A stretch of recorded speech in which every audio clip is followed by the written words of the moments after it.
What is up, everybody? Welcome in, guys. Welcome in to another Pixel stream. How you guys doing? What's up, Too Fun? Oh man, it must be late where you are. Welcome in, everybody. Welcome in. Hope everybody is having a good weekend, as much as you possibly could have, of course. You know, so hopefully everything's good. Matt, what's happening? All right, everybody. So, quick introduction. My name is Ian Robinson, also known as IR Sculpts for some of you, and I make toys for a living. I also build game-ready or animation-ready models, and a lot of what I do here is just kind of showcase the whole process, the whole pipeline, as much as I can, all using ZBrush. So if you're new to this or you're watching this after the stream, go ahead, hit that subscribe, like, follow, all that good stuff, say hi to me, all that goodness. You can even tag me in the comment section. I try to answer all questions possible, even during the stream. I also try to explain what I do. So let me know. Hey, sup? Too far? What's up? Yep, it's 4 a.m. I'm modeling shoes. Not a sentence I don't think I've ever said. Let me get the fan pointed at me. What's up, D? How are you doing? Howdy. Thank you. I am in the lovely, no such thing as winter, California. So it's hot. So welcome in. So real quick, as you guys are taking a look, I have the final turn of the Conquer Bad Fur Day diorama that we've been doing for the last 3-4 weeks. I can't remember when I started it. And what I would like to do real quick is just kind of showcase the final render, what I did. I did render it outside of ZBrush, and I did everything texture-wise in Substance Painter, and then I moved it into Marmoset Toolbag 4, which is a real-time render engine, which you can basically, if you can get it in there and you can render it and it can move, then it's pretty much game ready at that point. As long as, of course, all your topology, all that stuff matches up. That's the whole point of Marmoset, so it's a really cool render engine. So I just wanted to showcase that real quick before we start our next project. Let's see, what's up? Hola? Not bad. So, real quick, let me close this guy down. Yeah, let's... Boom, okay. Gotta be really careful doing Alt F4. So real quick, just wanted to showcase how it looked inside the real-time render. Just for stream's sakes, I'll turn off ray tracing. But yeah, here is the scene, and I think it looks really, really cool. We got our chocolates, we have our maps and stuff like that with the button, our toilet paper texture, our conker, our nice little liquid. It's so gross. And the best part for me is actually, if we zoom all the way in here, look at that. We got all that money. Got that money ready to happen. Got a little bit of flaring happening. So yeah, really, really cool. That's freaking out. So I like to have ray tracing on, which just gives it a little bit of oomph, a little bit of GPU. Hopefully you guys can see the quality. So just wanted to showcase that real quick. Sorry I'm late to this, but what is the name of a real-time render program? You're not late. I just started, and I am using Marmoset Toolbag. Just kind of wanted to showcase it. Rethyon, what's up, dude? TL101, what is up? Hey, say hello. So yeah, so this is where it ended up, and the final result... Yeah, we don't need to save any of that. The final result was that beautiful render that I showcased right here in the beginning. I did actually take it into After Effects and give it a little bit of that fiery sparkle. Presentation is super key, guys. Presentation is key. Yeah. And just to kind of, to repeat, yeah, Marmoset, like the monkey, correct? Marmoset Toolbag, if basically for those who are dealing with any type of animation or real-time animation or games in general where your models end up in a video game, that's definitely one of the best render engines, in my opinion, to check out. So I know we're on Pixo and we're doing ZBrush, so we're going to move right into it. But yeah, I wanted to just let you guys know where everything ends up, because I think sometimes it gets lost a little bit in translation with the character artists, where our stuff ends up. And so most of the work we do is in ZBrush, and then we get to move it on over. So wanted to showcase that. Now, for today's beautiful link. Yeah, actually, you know what? I can send you a link to it, no problem. 1 second.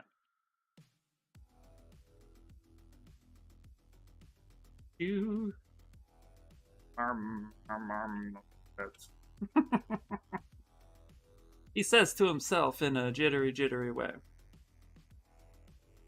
Okay. Anyway, there you guys go. Real quick link is if you're looking for that. That's where most of my stuff for game ready or animation ready stuff ends up. All right. Any Street Fighter fans out there?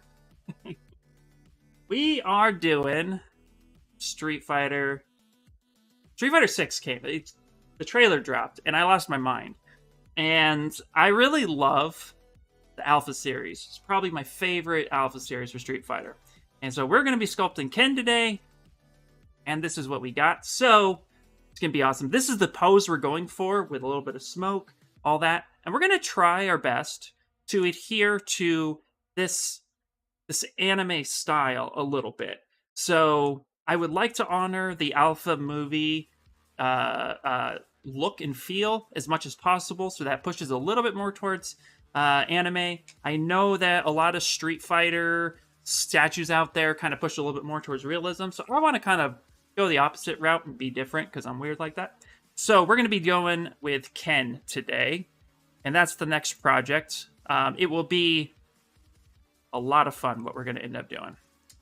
So let's stick him right over here. And let's get to it, guys. We're going to do a blockout from scratch. So bear with the rough anatomy in the beginning, but I like to do that.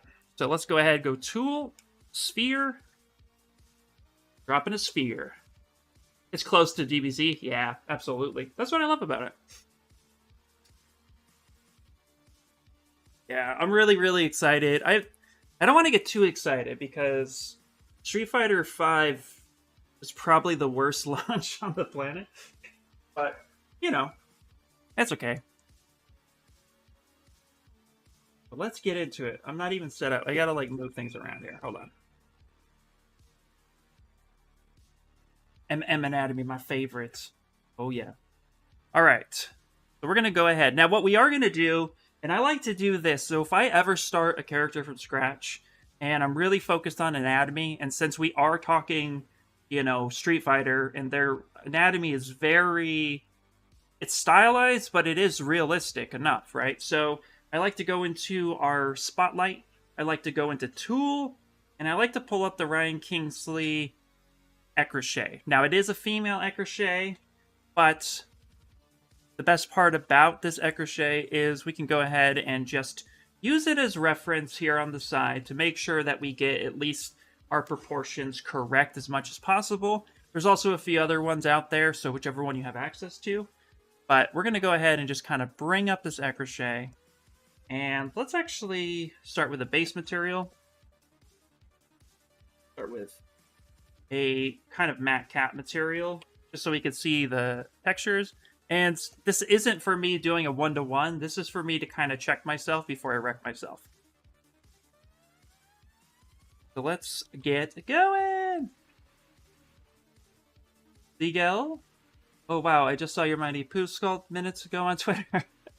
Shot you a message about possibly printing it out as a diorama for you, by the way. Oh, sweet. Yeah, I want to get it print ready, and then I'll be releasing it. The main focus first is to get it into VR. So I want to move it into Unreal Engine, and then we can prep it for VR because I want to hold it in my hands VR. But then, yeah, we'll be doing a print-ready version as well. So that's definitely going to be the goal. All right. Polymesh 3D. You must know the rules before you can bend or break them. Absolutely. All right. So let's go to Geometry, Dynamesh. And I like to start off my scene at 64 resolution. Turn on Dynamesh. I even like to scale this down a little bit. You'd be surprised how big things get in that resolution. And as you can see, as I adjusted that, as I scaled it down and then re-Dynamesh, that changed the size. So your viewport, your scale of your subtool and Dynamesh, it all works hand in hand. So just even keeping an eye on that. Maybe we'll kick this up to 128 even. Yeah, 128. That'll be perfect. We scale it down a bit. Now we do that. Definitely will look after that. Heck yeah, absolutely. No, I'm really excited about getting that printed too. So I'm so behind. I still have the Demon Slayer that I'm prepping because I printed it out of PLA, and because I printed it out of PLA, it's taking forever to glue together. That's my bad, but I don't have a big resin printer, and I didn't want to break it up into tiny little pieces that I would spend, weeks printing. So you kind of, you kind of live with the good and the bad on that. Anyway, let's get let's stop talking. Let's turn on our symmetry. And what we're going to do is I like to focus on the rib cage first. If I do my Dynamesh method of blocking out, I do two methods of blocking out. I do a Dynamesh blockout kind of mixed with Shane Olson's primitive blockout, but I kind of switch depending on my direction. So you see me block out two different ways. I think it's just good to be versatile that way. This might take. So you might see me from time to time switch, but when I do my Dynamesh block out, I tend to kind of go this route. So I'm going to go ahead and get a spot for her neck and do a light little smooth. There we go. And what we're going to do is re-Dynamesh that there. There we go. And I'm looking for this S-curve shape. So the upper back has a nice rounding to it, and then the neck kind of protrudes out a little bit. So now that we got this going on right there, we're going to go ahead and mask off this top part. We're going to get this neck going. And what I like to do for this is I like to just kind of stretch this out, move this forward a little bit, just a smidget, and then re-Dynamesh that. And we're going to go ahead and just save right away. So for now, let's stick it on my... Go onto my Z hard drive, ZBrush streams, and we're gonna go Ken Masters, baby!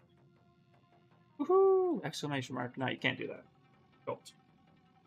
Oh, I shouldn't type baby. It might actually think it's Sculpts. Okay. Go in here, and then we're gonna create a folder called this blockout. So we'll call this Ken Masters blockout. I love to organize this way. It really helps me stick to my previous rendition, so if I ever have to go back, I'm able to do so. Masters blockout _01. Ooh, let's see here. Very cool, definitely. I took a project from start to finish thanks to watching you and Shane. Made a custom pop for my daughter. Awesome! Oh, that's so cool. Of a FNAF character. That's so cool. That hasn't been made yet. Thank you. Oh, dude, absolutely. That just made my day, man. I'm really happy that I can help. That's why I love being here so much. So, please do me a favor if you're on Twitter or Instagram, either DM me or tag me in it. I would love to see it. Please do that. That is so cool. I love printing custom stuff too. Yeah. My favorite moments are printing customs for nieces and nephews. Something about it. Yeah. Hannibal's early. Yay! What's up, Hannibal? Didn't you forget to put a small cube for the subtool naming? I did. Look at you, Renthion. Call me out. I love it. I love it. What's up, Lewis? Yep. Okay, so you know what? Let's go. Let's go ahead and Control-Shift-D. Come on up here. Thank you, sir. And we're just going to go ahead and do a little Q cube. So we're going to go to initialize Q cube. Get that little cube going in there. The reason why you want to do this is because of naming convention. So we'll go ahead and save as and repeat that. Very cool. Hide that sucker. And now we can call this the we'll call this the body. The body. No, it's good. You know, it's really good to stay consistent too, Rithyon, because I find that the more consistent you have, even with little things like that, it really makes things a lot better. Okay, now that we have our main rib cage put in here, which looks a little, it's getting there. We're going to go ahead and get our arm position in here. And so we're just going to go ahead and kind of stretch this out. And I like to even taper this down just a little bit. Just like that. That gets us... Now, that's a little big, actually. You know what? We don't need it that big. That. Perfect. Let's go ahead and pull that out. Go ahead and dynamesh that one more time. Now we're going to go ahead and just kind of get this going. What I like to do is we'll take clay buildup, and we're just going to soften this up. We're going to go alpha 18, and ideally here we're just going to go ahead and start laying down some basic muscle placements. Nothing too crazy. Let's go ahead and grab our mask solo. Mask this off. I like to kind of A-pose a little bit more. It helps bring the shoulders down, just like that. Gives us a little bit of shoulder. And we're going to build up the trapezius muscle back here. Okay. And we're just getting basic shapes. Nothing too crazy. Get the clavicle coming in here. Neck muscles. Oh, yeah. There we go. There we go. A little bit of pectoral. Now, I'm not worried about right now is accuracy and volume. What I'm worried about is shape and feel. We can correct as we go. Little line down the middle definitely gives us a little bit more information. Now, what's really cool is shoulders are usually rounded forward a little bit. When you stand there, your arms are naturally rotated forward a little bit. So we want to keep that in mind a bit.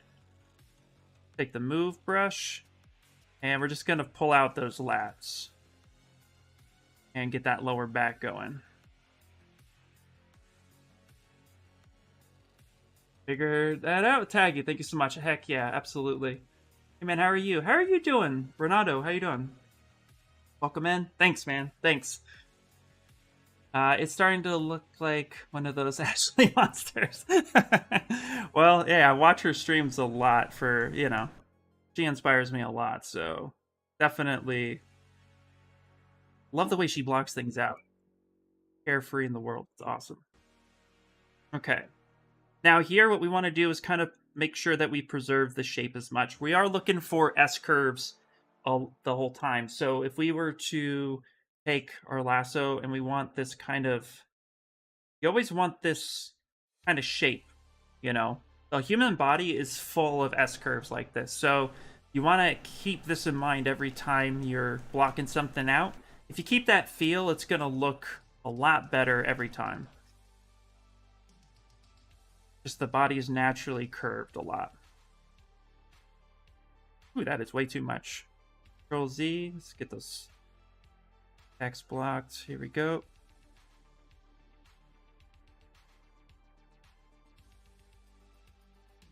We'll get to more anatomy in a minute, but for now, we're just going to go ahead and just keep pushing and pulling. So I like to kind of puff the belly out just a little bit. And then clay build up. Kind of build up the backside. Get our ham in there.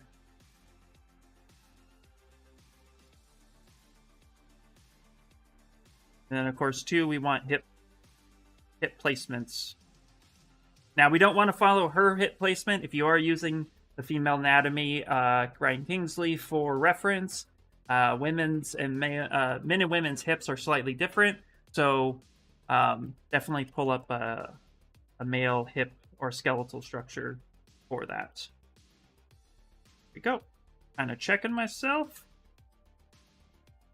I like to kind of taper this area off where the legs go. There we go. And now let's elongate this bit right here. There we go. Yeah, that's looking a lot better. Typically the elbow should come almost, not exact, but somewhere around the midsection. Your elbow should be... Actually, line up the elbow to the belly button. As I check my own belly button to my elbow. That's a pretty good spot to check. Now this is flared out a little bit, so obviously be a bit higher. but they'll be a good spot. And then for the arm, let's actually dynamesh that one more time. There we go. Now, I'm actually going to soften this, kind of flare this up a bit. So we'll turn on local symmetry, and we'll flare this out just a bit. Like a scale up. It's a little thing I started doing because you kind of flare at the elbow just a little bit. Dynamesh that. Now we'll kind of pull this portion out as well.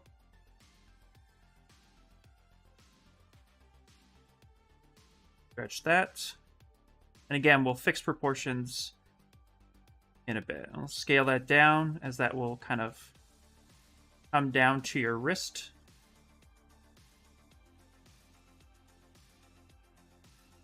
Bring this up. And we'll rotate this forward. Gives us that elbow definition. Now let's save it real quick.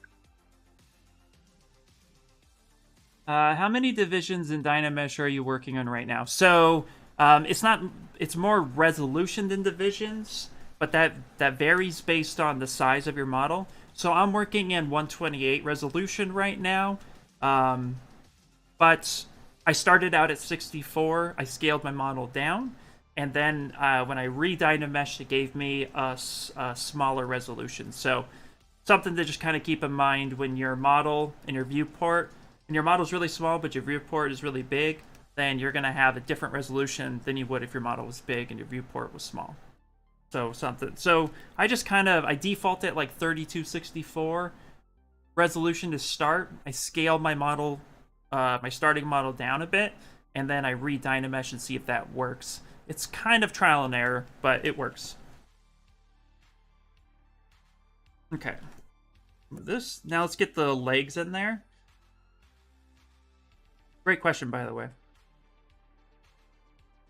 Okay.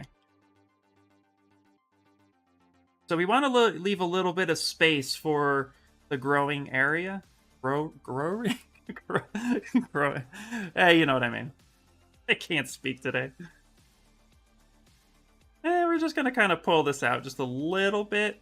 I like to do it like this, just a little bit at first. Re-Dynamesh that. I can already tell that's a bit too short, so we'll go a little bit longer.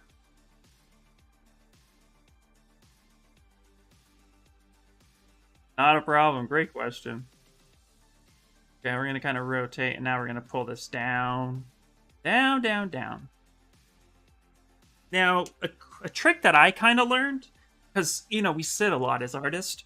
If I'm sitting and I put my elbow on my lap, on my quad, and then I kind of do a self-measure for myself, I could see that, I'm looking down, but you can see that basically from my elbow to the starting of my fingers is about the length of my quad from my hip to my knee.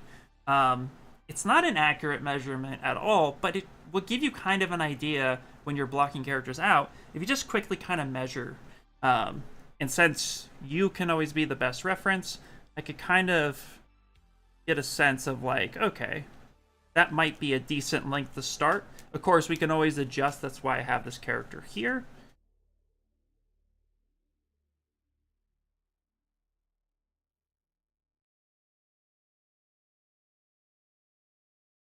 Bring this in a bit.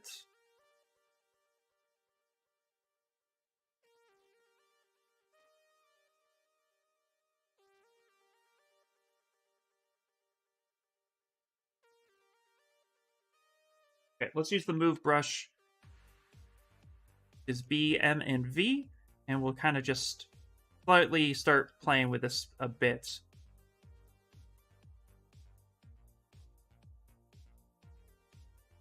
Yes, this is live. Welcome in, welcome in.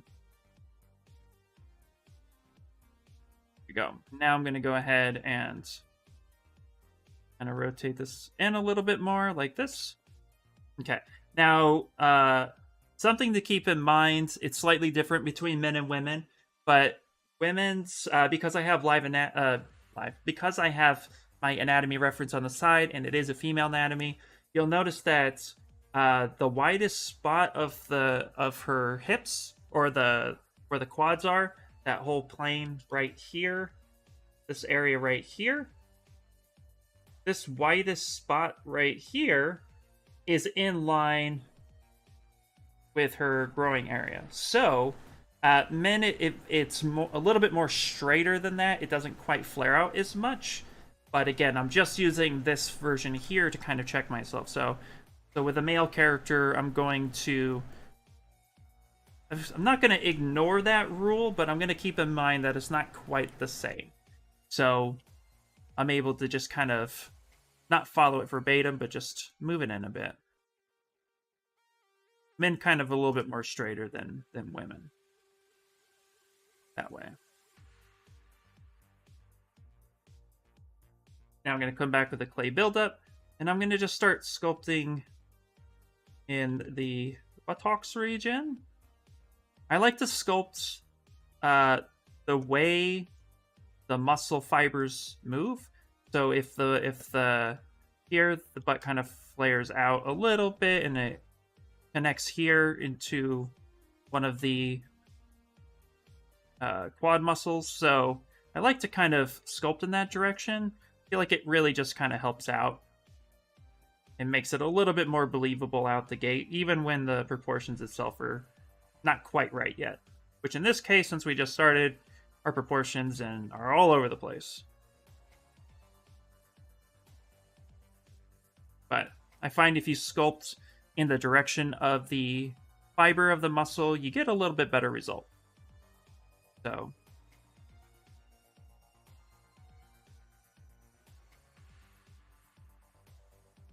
now, because his character is mostly he's going to be topless, shredded. We have a shredded martial art gi, and then we have somewhat shredded, but not really, bottom portion of his gi. So we're going to go ahead and make sure that we only need to get a rough build of his leg muscles, but I don't think ultimately I'm going to be showing any leg anatomy. So we're really not going to focus too much on in-depth muscle detail, but I do want to get enough muscle detail in there in case I decide to turn around and showcase a tear that you could see clearly what's going on inside his ski. So just something to kind of keep in mind. That will be a little decision I make.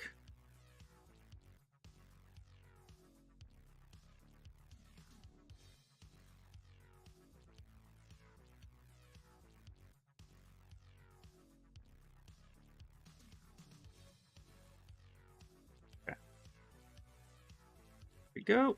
And now let's, again, we're just getting kind of basic shapes here. I'm not really focused on any type of detail whatsoever.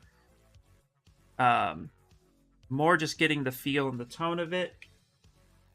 And continually just pulling out where I need to get all that correct. So let's actually kind of, like we did with his wrists, just going to go ahead and kind of scale that in a little bit. Taper that down. Go. Re-dynamesh that. Let's grab here. Now let's go ahead and pull back. Now I like to pull back on the legs a little bit. I don't like to just come straight down. I like to go back just a little bit. So like maybe 5 degrees. Because again, it's just that S-curve shape. And again, we're going to scale in just a bit. Now, again, we're going to check proportions here in a minute. Which clearly we are off by a good amount. So we'll elongate where we need it. I always seem to make my legs a bit small.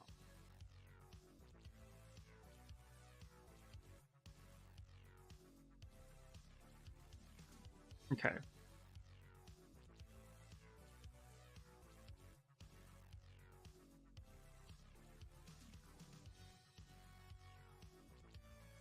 I keep a fair mind in how the body is looking proportionally, but I don't focus on true proportions or volumes until I have it roughly blocked out, so you're not going to see me sweat on that too much. Because I believe that there's just not enough information yet to give good feedback, self-feedback, when you're trying to, like, get the proportions right. Go ahead and add just a little bit more.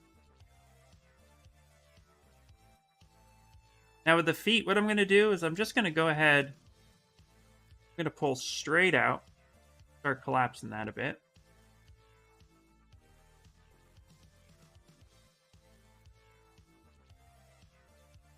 We'll get this fixed, but now we just have some sort of feet here. And his feet will be barefoot, so we'll focus on a bit of feet anatomy when the time is right. The time is now. Time is right.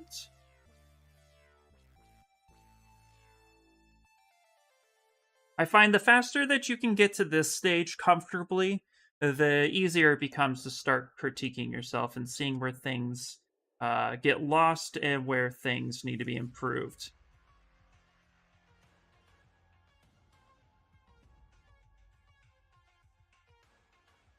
Here, I'm going to go ahead and pull this out a little bit. I'm going to flare it up. I'm going to rotate it forward.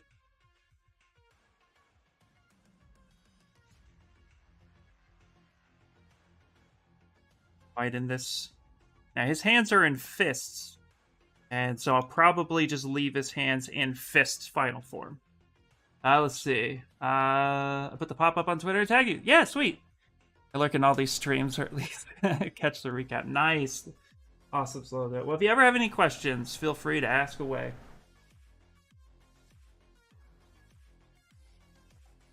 Do you pull the heel out to make an S-curve there? Once I start referencing the feet a bit more, I start focusing on those smaller S-curves. But for the most part, I pull it straight back, and then yeah, I kind of self-eye it until I'm ready for full cleanup. But yes, I tend to check all of the S-curves, and I will be pulling more realistic anatomy to get a lot of that in. Right now, I just kind of want the bulk of the shape and the idea first before I start critiquing. Like here, I could tell you that this neck is just a little too big. That back a bit.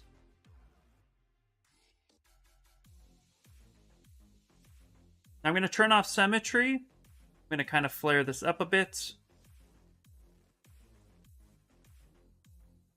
We critique that like that.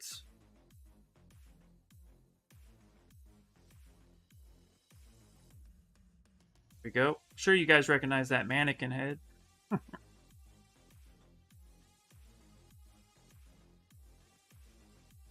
Turn symmetry back on, and let's start giving us a decent head shape.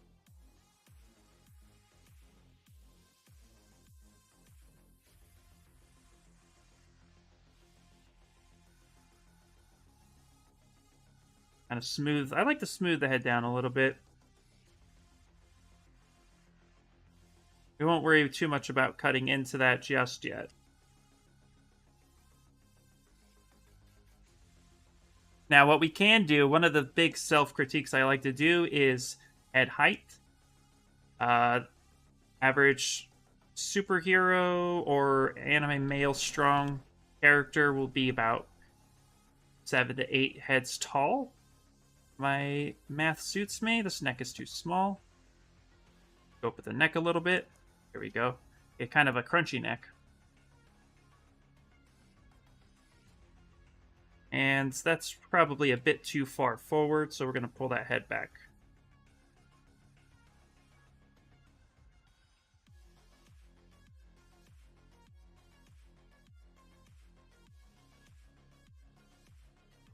Your character feels like he's, like he or she is kind of like goosenecking it a little bit. It's too far forward. You'd actually be surprised how short your chin to your neck distance is. So, something I check first when I'm redefining the jawline.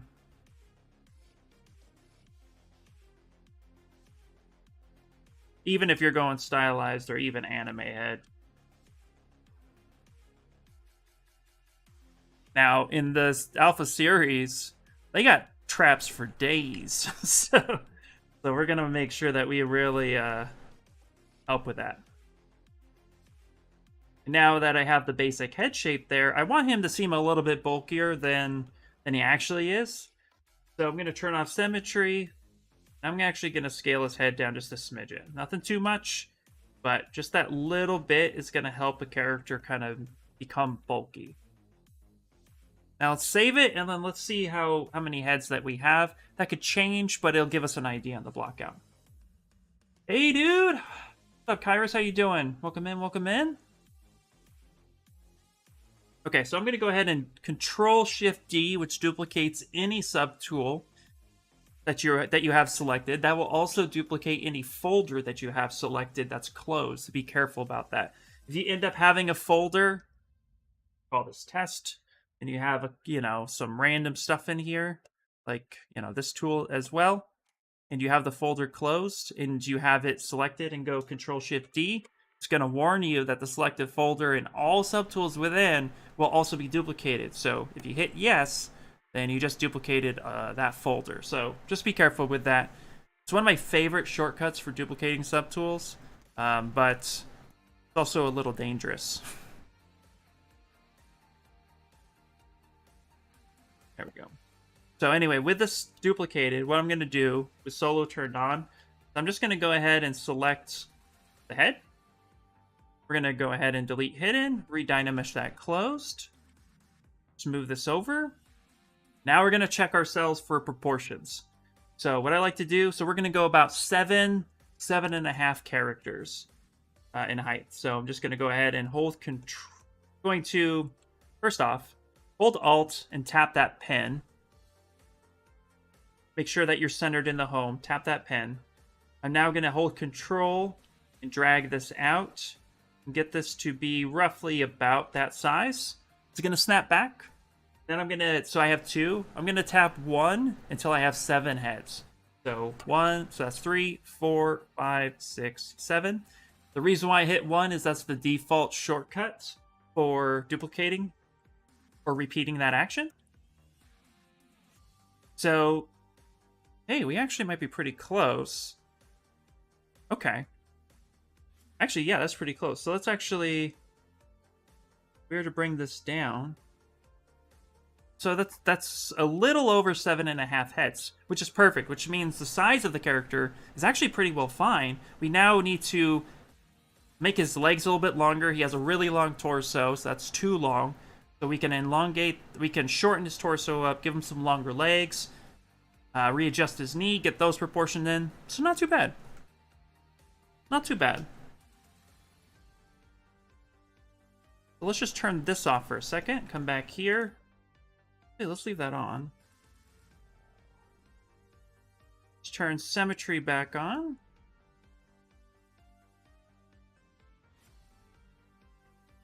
Let's actually kind of pull up a little bit, get those legs. Give him some longer legs, boy.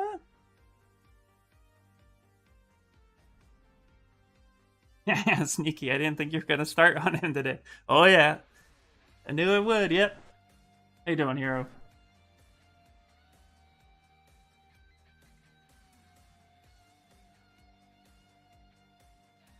All right. Yeah, the Conquer project is pretty much done. I mean, he's done as far as like fully sculpted, textured, and rendered out.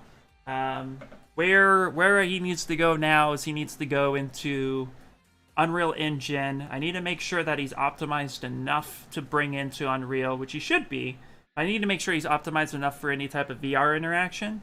So I'll be going through, if I have to kind of maybe decimate down some of the denser areas, I can do that.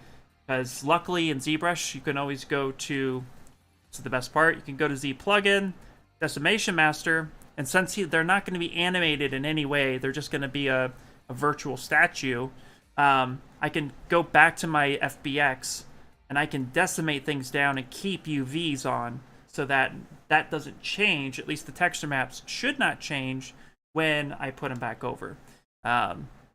because they'll be still aligned up and still keeping towards the UV layout, which is a really cool feature. Done it a couple times, and I haven't had any real errors with that. So you need to kind of bring information down. That's one way to do it to help optimize static sculpts. So, boop, boop, boop. There we go. Okay, cool. Now, obviously, his knees are a little short. All right. Now let's go ahead and kind of see where we are. He's a bit wider than this Ecrochet, but that's okay. With his feet, we're actually going to go take the clip curve. I'm actually going to go ahead and just clip under his feet a bit.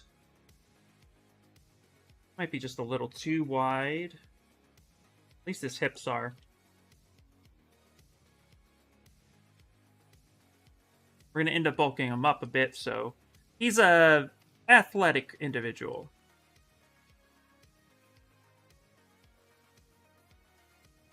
You know what? The resolution might be a little too low. I inflate this a little bit. Go. So now we're just checking proportion.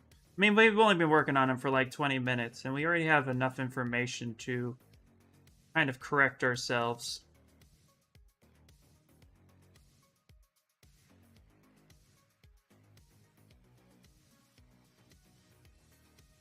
Put this up here a little bit. Okay. His legs are too thick right now, so we'll need to focus on that. But everything else, I think that's looking pretty good. So we can get rid of that as reference.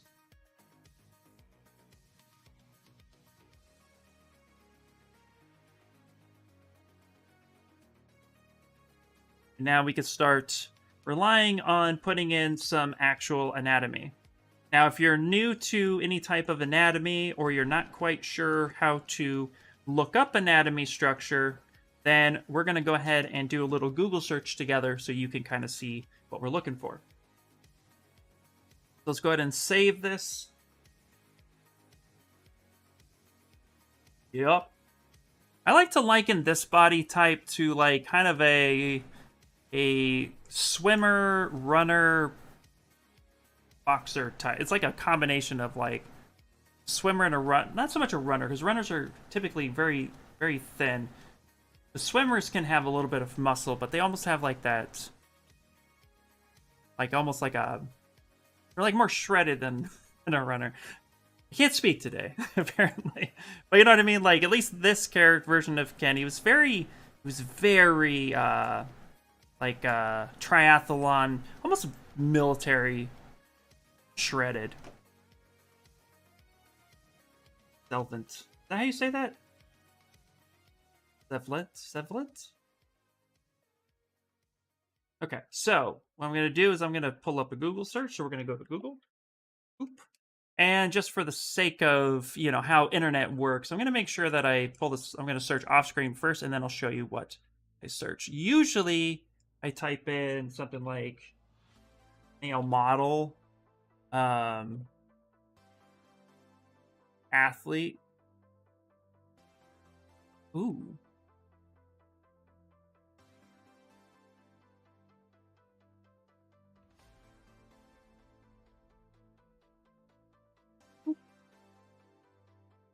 Male model, idiot. Hey, what is going on, Attendant Slug? Bruce Lee. Oh yeah, Bruce Lee's a good one. He's a little bit more, I think he's a little bit beefier than Bruce Lee, but yeah, absolutely. That's a great reference too. All right, so I usually pick some, I usually go around, we're gonna go with this kind of body type here. And it's really important to kind of reference this structure when you're kind of going through what you want. Also, this is a really good shot from neck to foot on a little bit of portion control. But we're going to aim for something more like this, which I think is perfect. That is almost a 1-to-1. So we're going to go with something like that. We'll stick that over there. And we'll start working on that. Now, one thing I want to notice real quick, or point out real quick, and this is what I meant earlier when I said that you get a little bit of rolling forward. You can always see the tricep peeking out. When the arms are down and relaxed, you can always see that tricep poking out. And that's super important when you're looking up reference. The bicep is almost pointed inwards towards the rib cage, and the tricep is flaring out away from you. So at least that that head of the tricep. So, and then you can always see where the deltoid ends. So it's important when you're looking at something, you're relaxed, how that's rolled forward is something to keep in mind. So we're gonna go ahead and kind of position it that way as well. And since his arms are naturally down, we can almost get away with bringing this down a little bit more A pose. Like that. And we can start to get that shape. In fact, we can even, I like to kind of roll that forward a bit. There we go.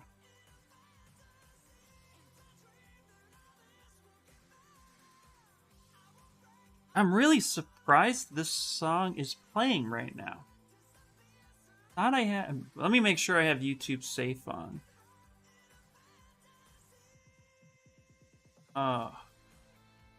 Can you guys hear the music clearly?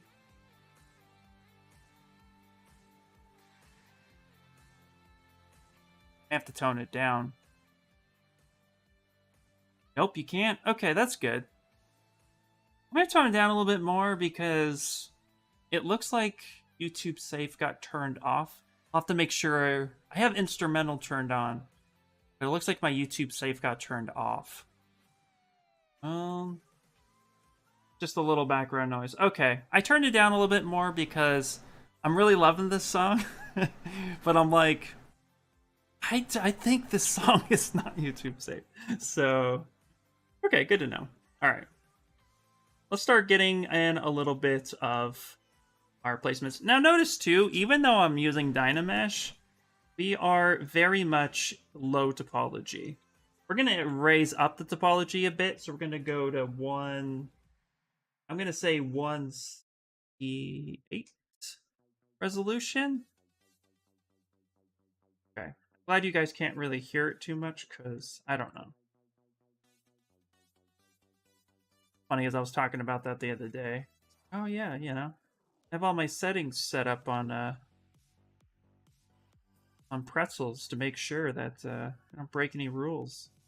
Here comes the rebel. Whoop whoop. Okay.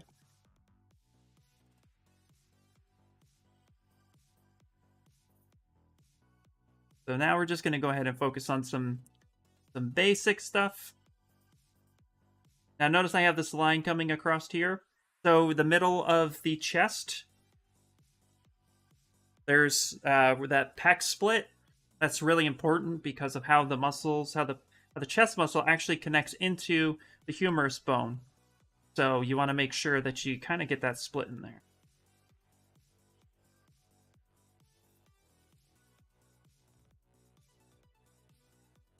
There's a little plane right here.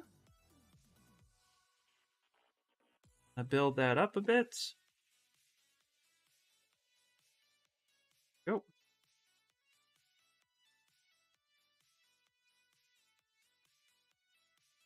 Now I'm just kind of eyeing. I don't have my reference in front of me right now, so I'm just kind of eyeing what I remember. That's not to me. Just get better at it the more you practice, but I still like to always check my reference because you never know. Now the muscles are going to come down and kind of cross back up.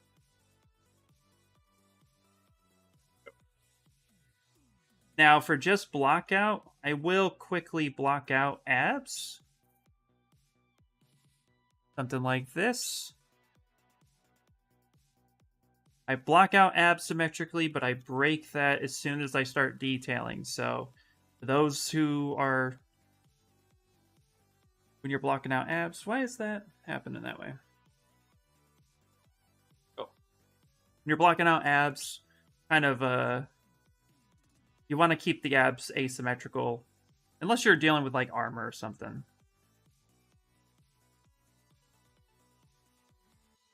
Okay. Okay, let's go ahead and save. Now, when you have, I got PureRef up, so what we're going to do is just drag from Google and throw it right into my PureRef.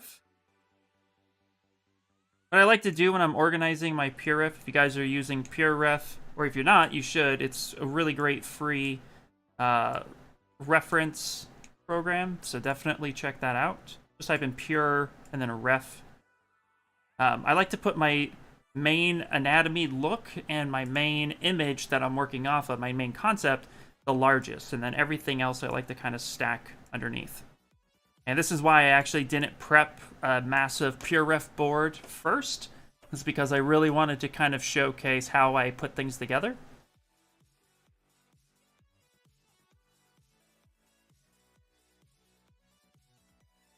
Now I'm going to type in also to back muscles.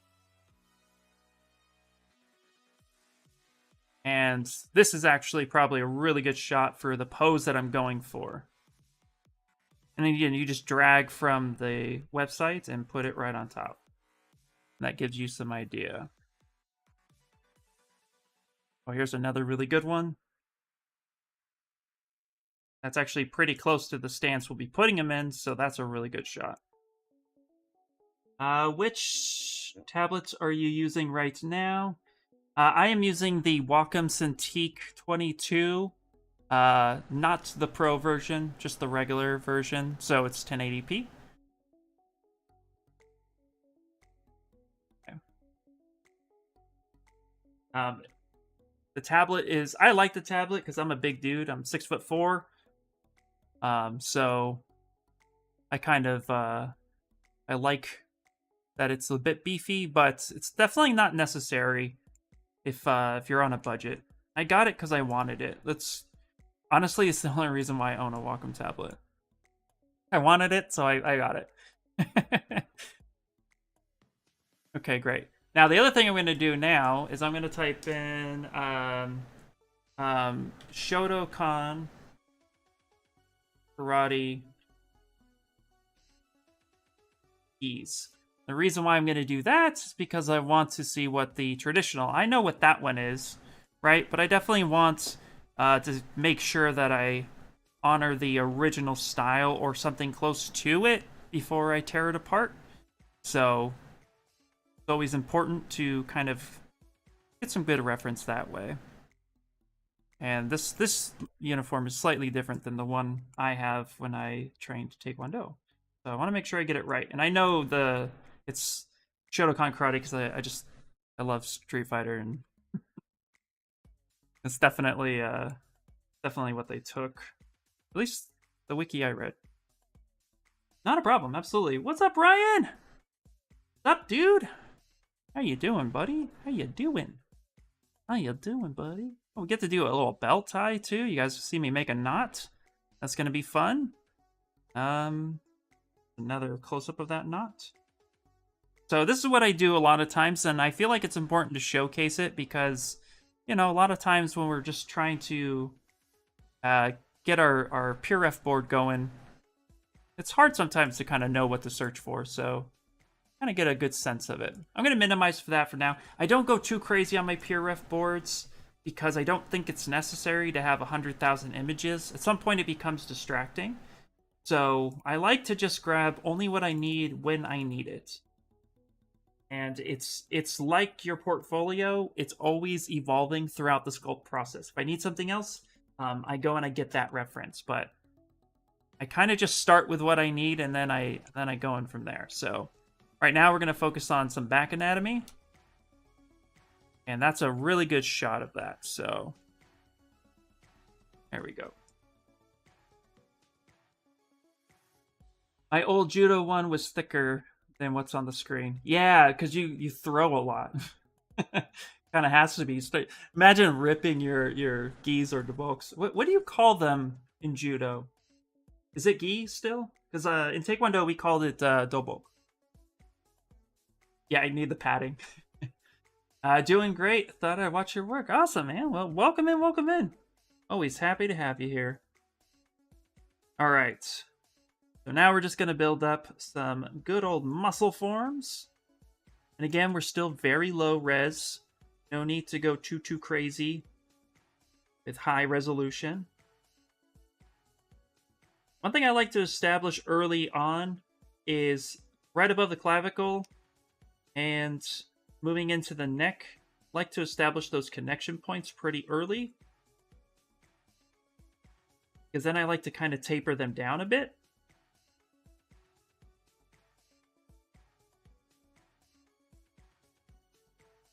Dynamesh got turned off, so let's turn that back on. I like to shape that neck a bit. On that down. There's always there's this layer of muscle that lays on top of all your other muscles. So even though we sculpt in this little gap here that we have, I like to kind of come back and pad it a bit.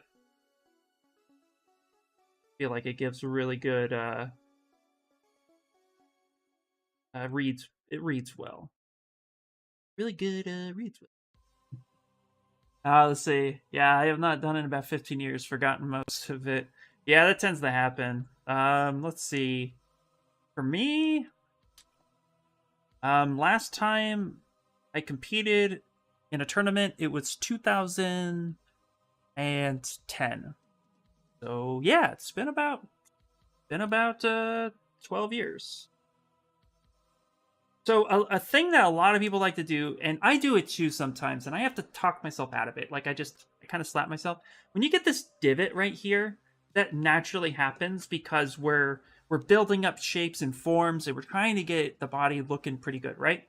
Well, right here is this divot, and you want to end up filling that up with clay. I find if you just grab the move brush, right, get a nice decent sized move brush, kind of come in and just pull that out. Kind of just get that, don't just like throw clay on top of it. Like almost just try to wiggle it around. You're still very low resolution enough that you can kind of come through and reshape that without having to throw clay on top of clay on top of clay, Those points tend to happen a lot, so it's just something I've started doing, and I think it's a really good way to minimize over developing one section or another.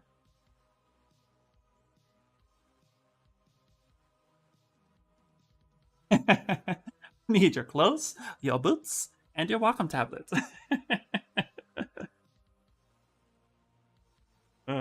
This cracks me up. Thanks, Howdy. How you doing? Oh, thanks so much, man. Yeah, I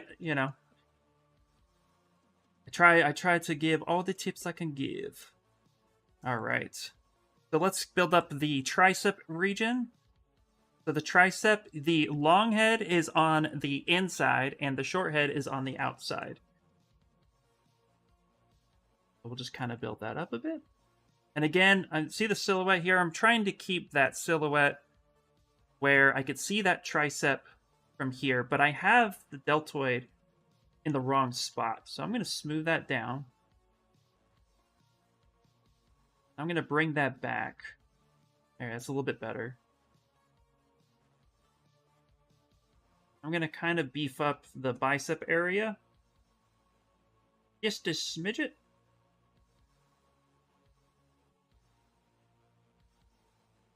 Calm that down a little bit. Dynamesh.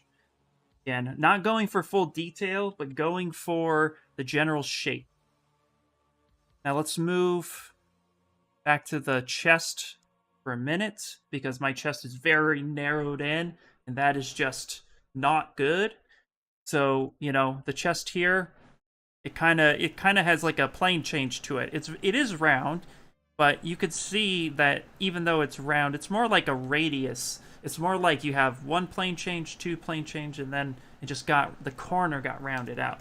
So we're going to do the same thing. But remember that it's not just pulling out like this. It's actually the rib cage is what is giving us the shape of the chest. So what we want to do is kind of make sure that when we move the muscles around, that we are almost you're almost honoring the rib cage as being the defining factor of that structure. And then you can come in and kind of like, you know what? Yeah, we could pull that out a little bit like this, but then we just push that back a bit. So we get the nice front view. Then here. Now, because it's Twitch, YouTube, Facebook, all that stuff, no nips will be placed during the stream.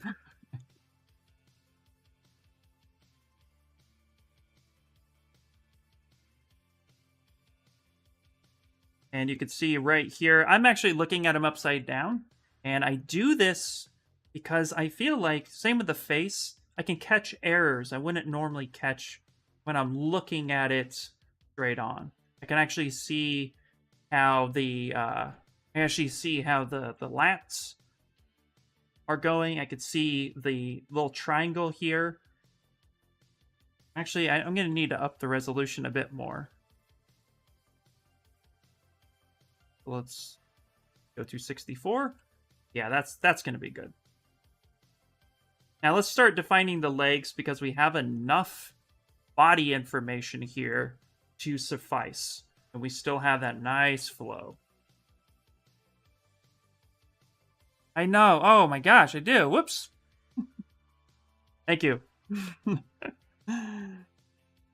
don't know. Something about like sculpting them. I don't know.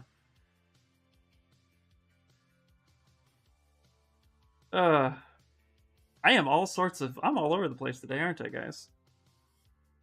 Well, hopefully it's entertaining, if nothing else. Alright, let's move on to the legs. We'll start with the back, and then we'll work our way to the front. Now, as I'm working on the legs... Yeah, it made me chuckle. As I'm working on the legs, I like to think of the legs and the arms being very similar to each other. Not necessarily the same, but hear me out. So, if we take a look at the arm structure, we have our tricep, which is made up of 3 muscles, and then we have our elbow, and then we have our forearm, right? But if you think of this as a leg, you'd have the quadricep, you would have the knee, and then the shin bone. Now, of course, you know, we wouldn't have such a bulky front part of our shin, but the way the muscles are put together, I think of it very similar in those terms. So when I'm thinking of designing legs, I'm thinking that this right here is actually the bicep, and that this is the top part of the forearm. That shin, that's the forearm area. The quadricep is kind of more the tricep, and then that knee is the elbow. I think of it that way because it just helps me wrap my head around the way the muscles should be. So when I come back here, the first thing I do is I actually draw that straight line because the bicep has that line down the middle too. Bicep meaning 2. So that's how I also kind of think of it. So I kind of put that line there. And then I start kind of just sculpting out the backside.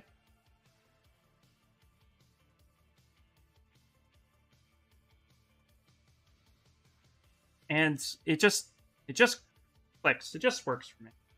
So hopefully that's a helpful tip.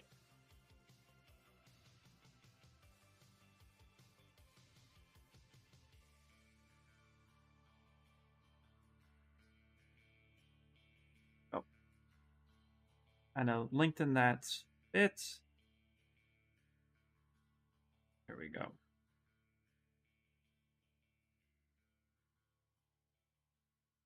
There's much point in doing the legs if you're putting trousers in the pants. Oh, is there much of a point going that way? So yes and no.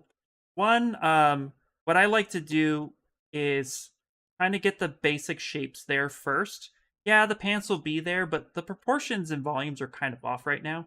And so the proportions of the pants and the the proportions and volumes of the pants will also be off, but there's no point in going into full detail.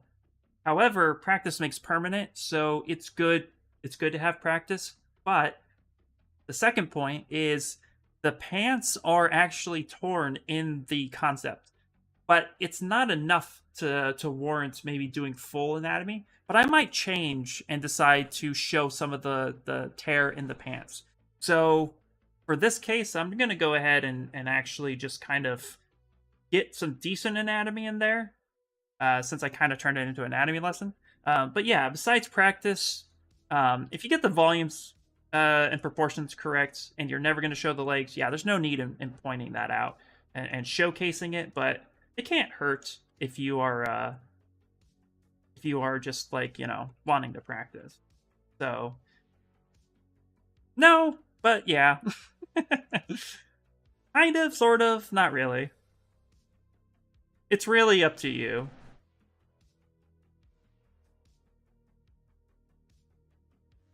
I try to sneak practice wherever I can. I don't have time myself to do a lot of anatomy studies without devoting a lot of real dedicated time to it. Like I have to set that time aside purposely, because I just work all day long and then have practice here, but then spend time with my kids and such. So it's like if I could practice when I'm building a piece that is not for work, then I'm going to go ahead and kind of sneak that in there. So practice where you can. It's always helpful.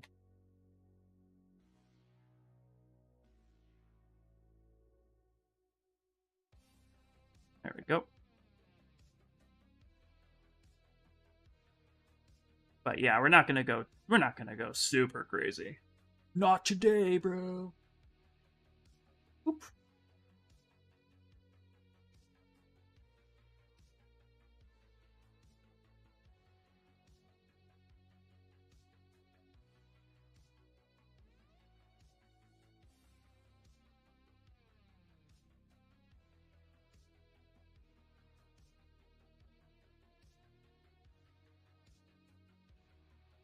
Right now, I'm just kind of focusing on the shape of them.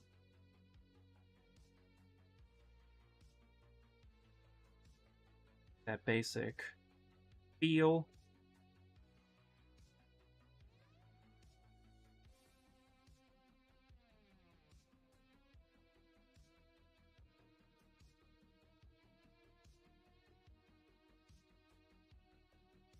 Yeah, and just kind of moving the brush in the way that the muscles would be. Not really worry too much about, you know, not really worry too much about how the brush stroke and the details are. I'm more worried. Sorry, rephrase that. I'm not worried about how the details are right now. I'm just worried about how I move the brush stroke because it helps define the shape easier. I like to kind of get that undertone there, kind of that Wolverine head shape in there.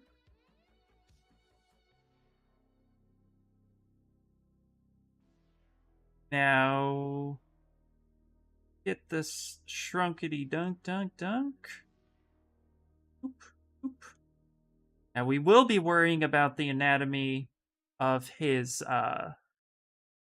feet, so we'll get to that momentarily. But so we're gonna pull out where these the ankle and such is. Kind of fitting that in there as much as I can. Calves tend to be more of a longer muscle than a shorter one. Everybody's different. I have some pretty long calves.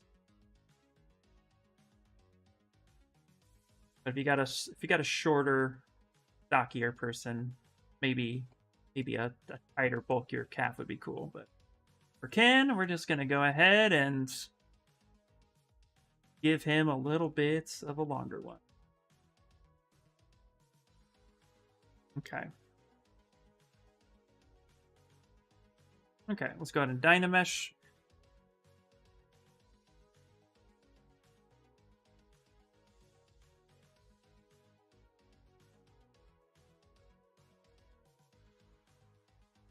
Kind of just fill in those spots. Okay, now with the knee, gonna make kind of a shield.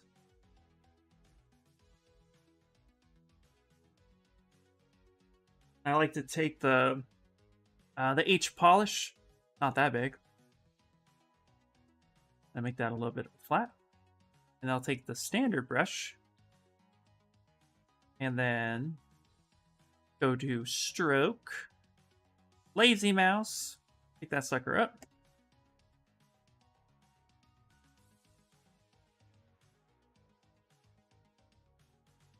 Help define that shin bone.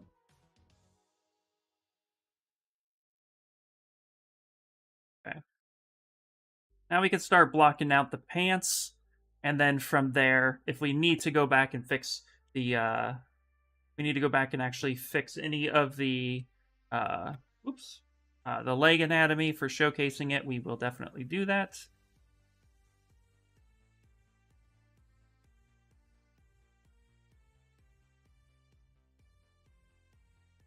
Now that image is a bit dark, but it gives us at least the silhouette, what we want.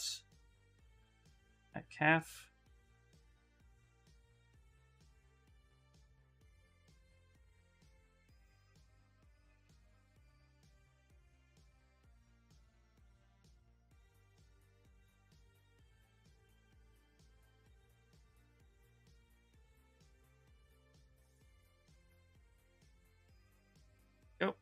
Now, obviously, refinement is always the key. So what you're seeing here is just really fast getting it blocked out, but we're nowhere near the refinement. So even though we can kind of see where we're getting some good, at least information, I'm not too worried about refining any of it. I'm still kind of just finding those forms, building them up as necessary.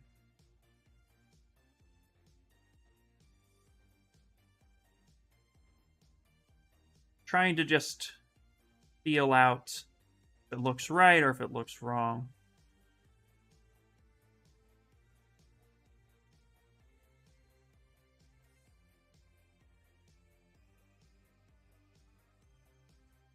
Go back to our half reference.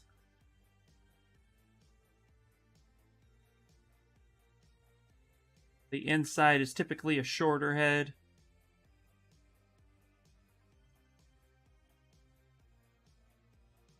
Maybe, oops, actually the other way around. I lied to you, I'm sorry.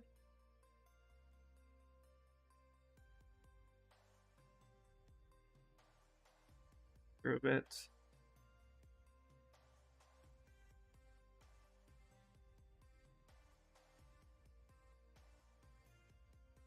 Straight back down. Call out that Achilles tendon. Nobody wants that cut.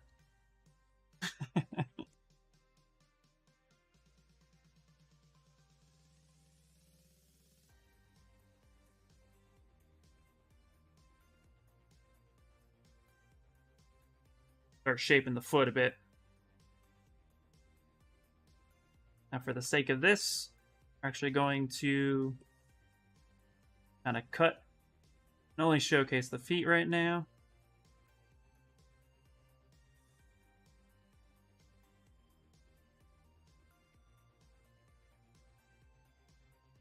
And I actually, I recommend if you're barefoot, or even you're just wearing socks and you're just trying to get like the basic sense of how a foot looks, your own best reference is the one you got.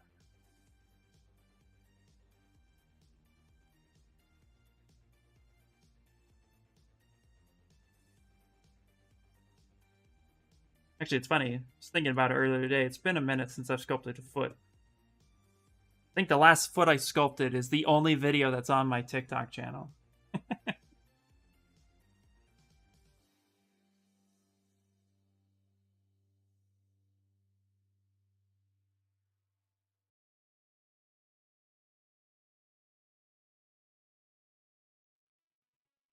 It's important to remember too that when you're sculpting feet, that your ankle bones, you have two of them, one on each side, and one is higher than the other.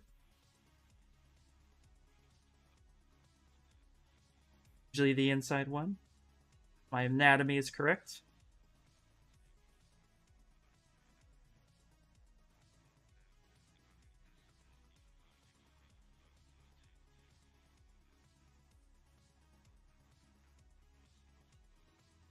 Okay. All right, when the time comes, we'll be putting in a little bit more of a realistic foot, but for now, just like anything like we did with the rest of the body, what I'm going to do is actually kind of mark. I'm going to grab the Move Infinite brush. I'm actually going to pull out a big toe. Then I'm going to pull and shape the rest of the toes like that. That's going to kind of help me later when I decide. What we can do as well is we can kind of come in here and take the damn standard and just mark where that's supposed to be. Push down on the toes with the Move Infinite. Then we can start pulling up this area right here. You know, it took me forever too. And I literally, to this day, I'm always just stare at my own feet. I just look at my own feet, and I'm like, yep, there it is. Little things, I find that if you remember those little things over the bigger shapes, if you remember, like, okay, yeah, so, you know, like, I remember there's this little bone that sticks out, at least on my wrist, maybe I'm broken. There's a little bone that sticks out on your wrist on your wrist, and that's the pinky side, and that's how we remember how the forearm bones are laid out. So yeah, it's just one of those things. Like, so I remember those locations first, and it helps out. So Move Infinite is new from 22 version. No, Akira. The Move Infinite has been around for quite a while. It's B, M, and then N for the default one. It's been around for a long time. I find it to be one of the most underused, underrated brushes. The thing with the Move Infinite that is important to remember is that it will move everything indefinitely that it comes in contact with within the viewport. So even if you don't see it, so like for example, what I use it for profile shifts the most. So for example, if I'm going to use the Move Infinite and then I pull this back, just as an example, it moved everything, right? But I try to only use it for those instances, because imagine if you're here and then I pull this way. Look at that. Now it's pulling in the straight line, but now it's pulling all of this awkwardly, because from that position right there, that straight line, and it's symmetrical. So now I'm pulling from all sorts of weird spots. So just be careful with it. That's probably why a lot of people haven't used it. But for profile shifts like this, I want to kind of move everything a little bit. You know, I want to tuck his butt down a bit. I want to get this shape going here. So it's good, because then it kind of does all of that together. So just be careful with it. That's my only tidbit. But with the normal move brush, if I'm moving this, it's only moving that side. So yeah, it's been around for a while. It's just I haven't seen too many people use it. I found it through somebody else streaming. I was just on Twitch one day, and I was coming through, and this person showcased it, and I was like, oh my god, that's a great brush. Can't remember who. I feel bad because I called them out. Or shout them out, not call them out. That sounds bad. You know what I mean. You know what I mean. Okay. I'd say let's start getting him dressed. Right? He's good enough to dress. Let's go ahead and this is blockout number 1. Okay, pants time. Pants time is always a good time. So actually going to go ahead and delete this little checker. We don't need that anymore. Now we're going to get him dressed via just using extract method. It's one of my favorite. I feel like it's the simplest way to do things. So stick with what works, yeah? Now we're using symmetry. I'm going to go ahead and kind of sharpen that.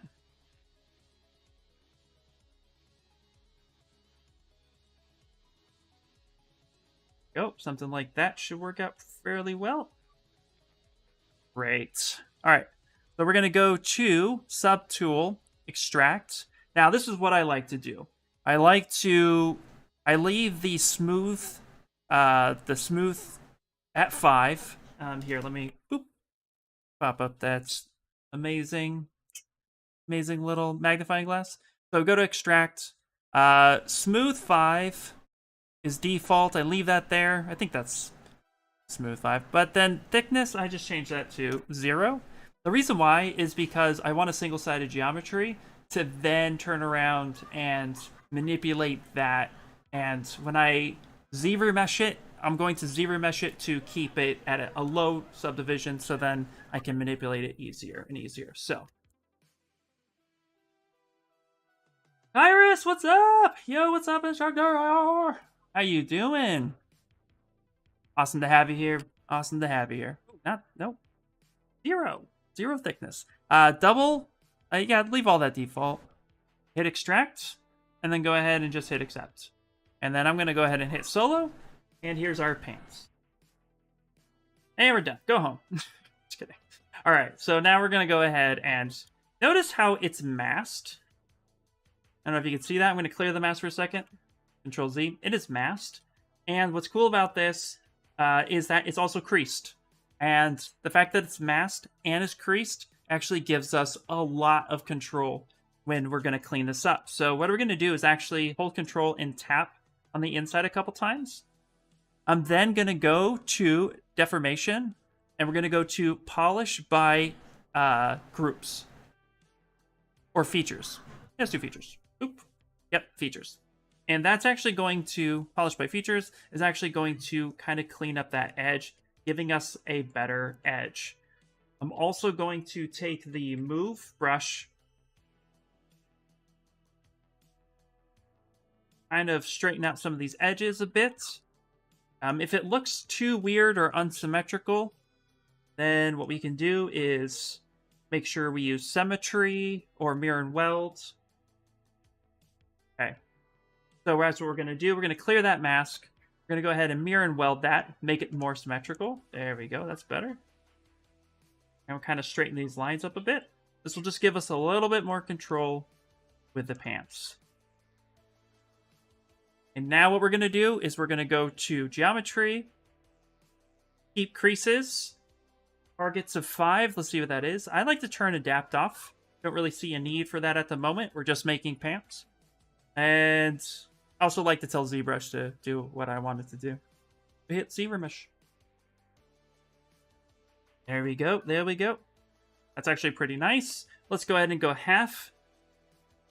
And let's go half one more time. There we go. So look at that. Really nice, cleaner topology. Looking pretty good. Now I'm just going to go ahead and hold smooth, and we're going to relax smooth. Famous last words. Expecting a crash here. Oh my gosh. Okay. Save. No, you ZBrush, you do what I tell you to do. Okay. Now I'm going to smooth this out. Hydrate. Oh, you know what? Actually, I don't have any water. Okay, give me 2 seconds. I'm going to go get some water. It's super important. How long have you been streaming for? I have been streaming for Pixelogic. I've been streaming for about a year now, actually. I think this is the 1-year anniversary. Yeah. I've been streaming for Pixel for about a year, but I started streaming art-related content the first year of the pandemic. So it's been about 2 years now. Oh, how long I've been streaming for right now today? 1 hour and 26 minutes. Wow. Okay, I'll be right back. Hold on 1 second. Let me just get some water. In the meantime, let me show you something beautiful. Okay, give me 2 seconds.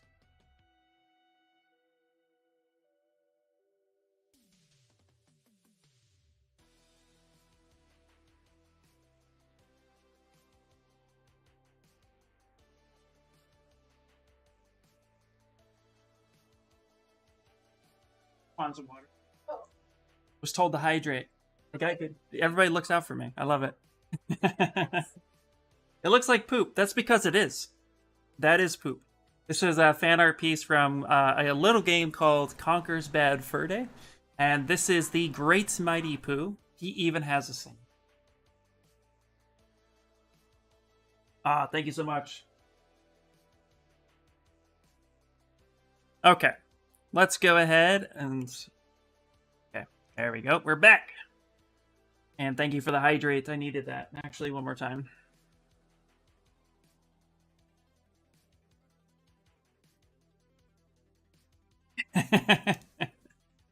Okay. Now let's go ahead and turn solo off. And so we're going to go ahead and kind of clean up this. We're going to make this more pants-like. Right now, it's just kind of like on his body, right? So we're going to go to brush. We're going to go to auto masking, and we're going to go to backface mask. And when you do that with the move brush, you start pulling out the topology and not pulling out all the other topology on the sides you don't want. So you kind of control that how you want. I think it's really good when we're doing some sort of loose clothing or even wanting to make gestures.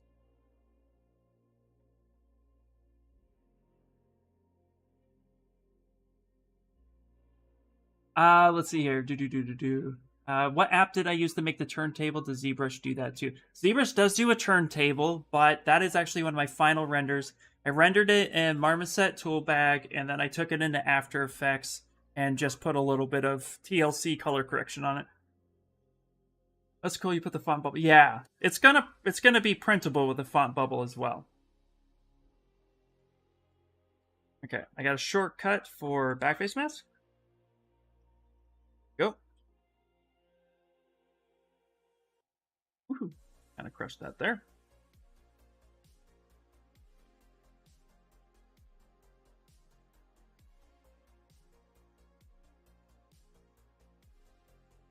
Yeah, if you want to do a turn in ZBrush, since we're on the question, no problem, Smoking Jay.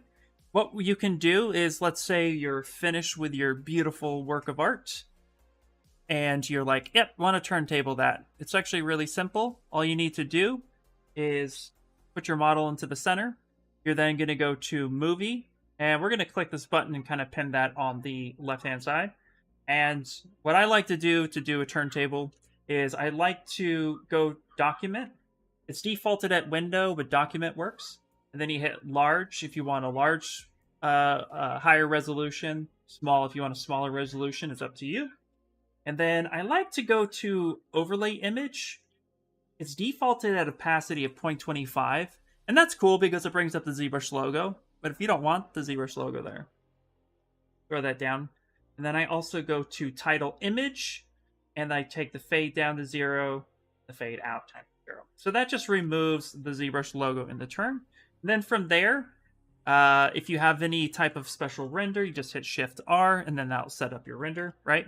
But then after that, all you do is just come up to the movie and hit Turn, and it's going to go ahead and start rendering out the turn for your model. Again, if you hit Shift-R and you pre-render your model have lights and stuff set up, and then from there, all you have to do is just, when you hit turn, it's going to render each frame, so it will take a lot longer. Once you're done and you're ready to export, if you come on up and there's this little H button, that's for high resolution. Click that, and then go to export. And then it always saves everything out as an MPEG file. It's a lot better and not as compressed as an MP4. So... but it only offers MPEG to the best of my ability, or the best of my knowledge. Let me just go ahead and name that turn test. Boop. And then it's going to preview it. like such. It's going to render that out, and then you're good to go. So that's how you would do a turn in ZBrush. Yes, my feet are slightly turned in at the moment. We will be correcting that very shortly. Good catch.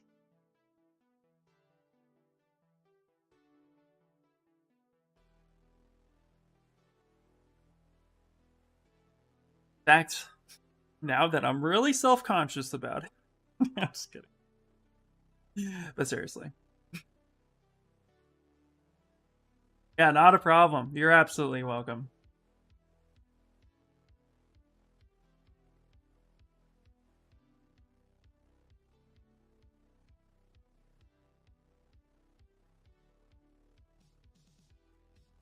Bust his feet.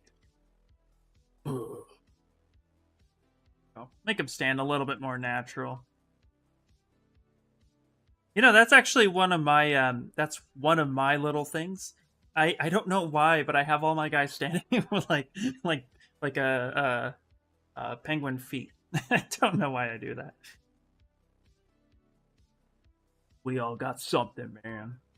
All right, let's actually mask off this area. I'm gonna smooth this a bit, and we'll actually kind of do something more like that. There we go.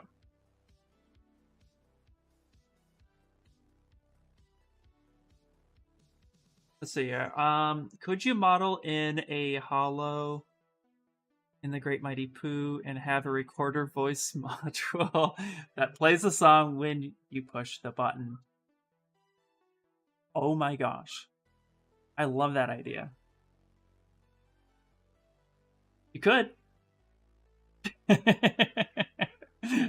I've got the link. Oh my gosh. Okay. Yeah. DM me afterward. Yeah. Go ahead. DM me in the Discord. Oh my god. It's already there.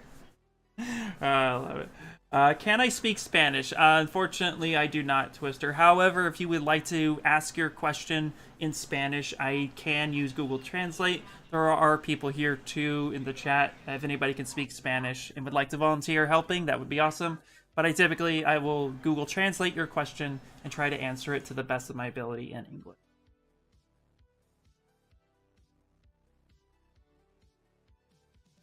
All right. Now let's go ahead and rename this pants. Oop. There we go. Now what we're going to do is we're going to get a belt of sorts on him. Temporary belt. We're not going to build the whole thing tonight as it's already 6:30. Holy moly. Okay. But you know what? I'm going to bring this section down a bit.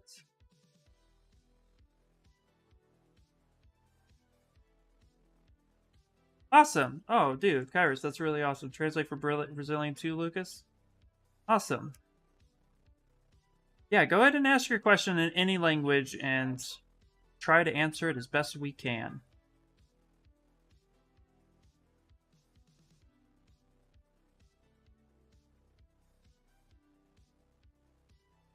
You guys are awesome. Thank you so much. Okay, so let's get a belt on him right now. So what we're going to do is we're just going to go ahead and insert a cylinder. Now notice here how this has really just a lot of unnecessary geometry. There's a lot of edge loops here for no reason. So what we're going to do is we're going to go to... Yep, we're going to go to geometry. We're going to go to edge loop and delete loops. That takes away all the unnecessary edge loops that is in the cylinder. Then we can go ahead and shrink this down. And now we can have a lot more control over what we are doing. And now I like to just kind of come in here and squeeze it where it needs to be. Now, belts don't go straight across the human body. It tends to lean forward. So we will end up doing just that. Now from here, what I like to do is turn on transparency, turn on symmetry, and again, we're going to use the Move Infinite brush. We're going to do something like that. Something like that gives us a little bit of love. That in. There we go. Thank you, thank you. For my bell-bottom pants and or ruffles and clothing, I'm making the clothes baggy, then running Dynamesh. How will you go for folds and crease if you're going to add those? So I always add folds and creases. I typically will use either I typically use the combination of the standard brush or the damn standard, and kind of build my own on the fly. I do use SK's brushes or Sakaki's brushes. If you were to go, I can get you a link to that because he has a really nice brush on there. Okay, brushes, ZBrush. Oop. I like to use these brushes because they're free. They're awesome. Oh, Dynamic Sim. Gotcha. When you're using Dynamic Sim, I do that as well for the most part. But again, I just hand sculpt them in. Hello. Or what I like to do is now XMD Toolbox is a plugin for ZBrush. And so when I add any creases or folds, a lot of times I'll actually open up XMD. And that will connect me to connect me to their plugin. Their box is free, but if you have a subscription or anything of the sorts, they have some free brushes in there as well. You can check out their library. They have a bunch of fun stuff. They have some cool stuff in here for brushes. Oh, come on, don't do that. Anyway, so I'll use some XMD brushes as well. I was actually planning on showcasing some of that if we get there a bit more. But if you want to just do it in ZBrush without any additional brush, yeah, typically just standard brush, and then just kind of research fold anatomy. We'll end up getting to that as much. Yeah, such an awesome tool. I'm so glad they actually got a plug-in through ZBrush because it just makes everything so much easier. It's really cool. I love it.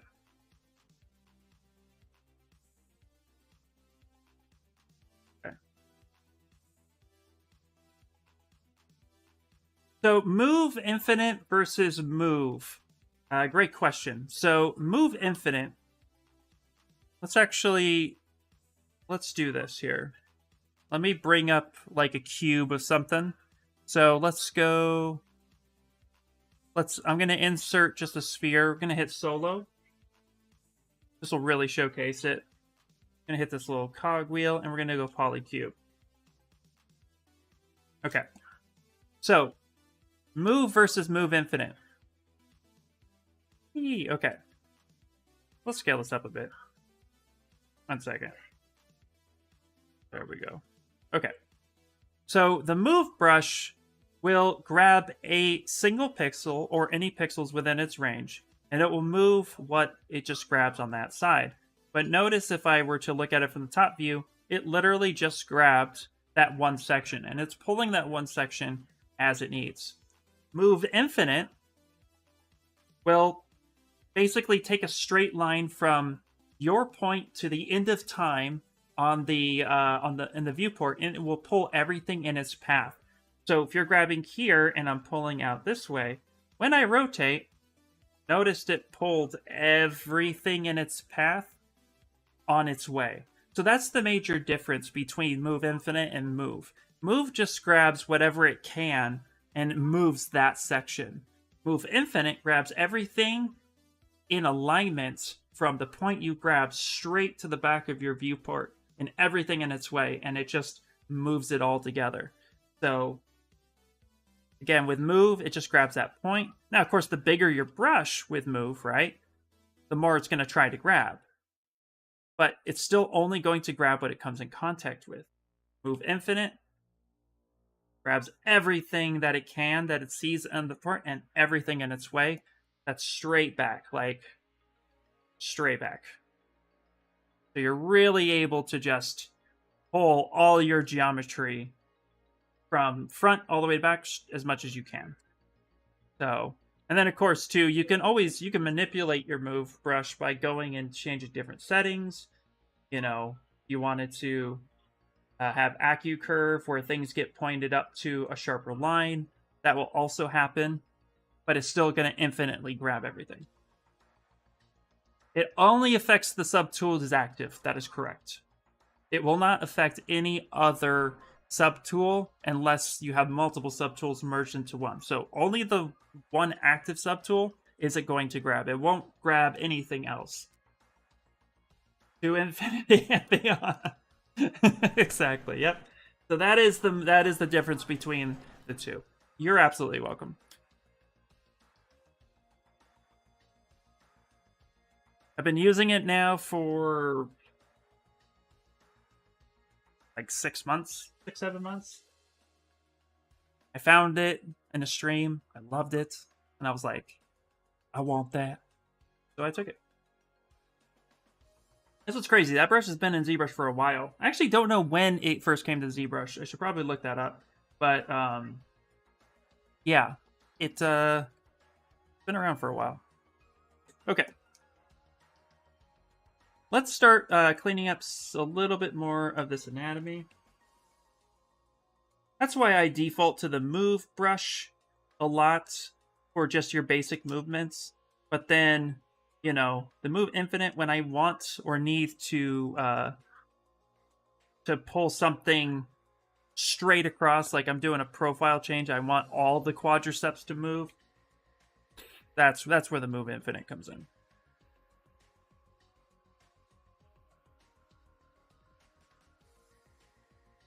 Okay, we're going to have to start cleaning up the anatomy structure of him right now because we got his pants in there. Let's go ahead and do that. Then we'll break up we'll get a little bit more. Actually, you know what? I like to keep hands separate. I don't necessarily like to sculpt hands within the base itself. So for right now,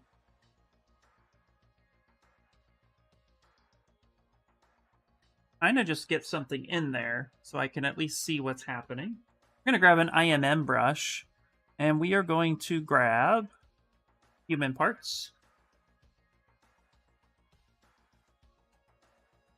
And we're going to get some hands in here temporarily so we have something to work with. Now, a little random fact of the day is your head, your face, from your chin to your hairline is from your wrist to your middle finger, to the tip of your middle finger. So, what's always So what's always cool is to kind of get a hand out there, and then we'll split unmasked. Get our hands in there. Go ahead and delete hidden here. And I like to just kind of size this up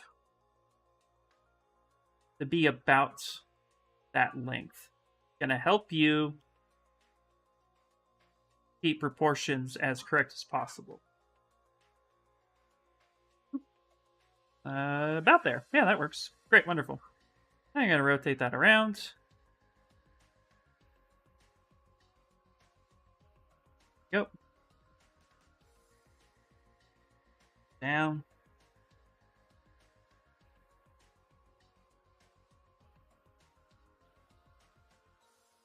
Get these hands in there, and then when we're ready to build our own hands, we will. But for right now, this will be a really good way of doing stuff. Let's take play curve. Let's turn on symmetry. Click off that section like that. Start bringing in that forearm shape. You guys have seen me blocked out hands.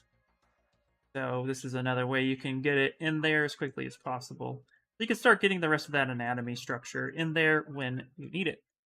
Come in and mirror and weld it. Boom, we got hands. You got hands, people. Now, we have to fix some of this, but for right now, this will be pretty good. Oop. That pinky out of here. Get that pinky up there. I like to also kind of come in and just do a light inflate. Just a little bit. Fingers are just so small. There we go. Beautiful. That's handy. Yeah. All right.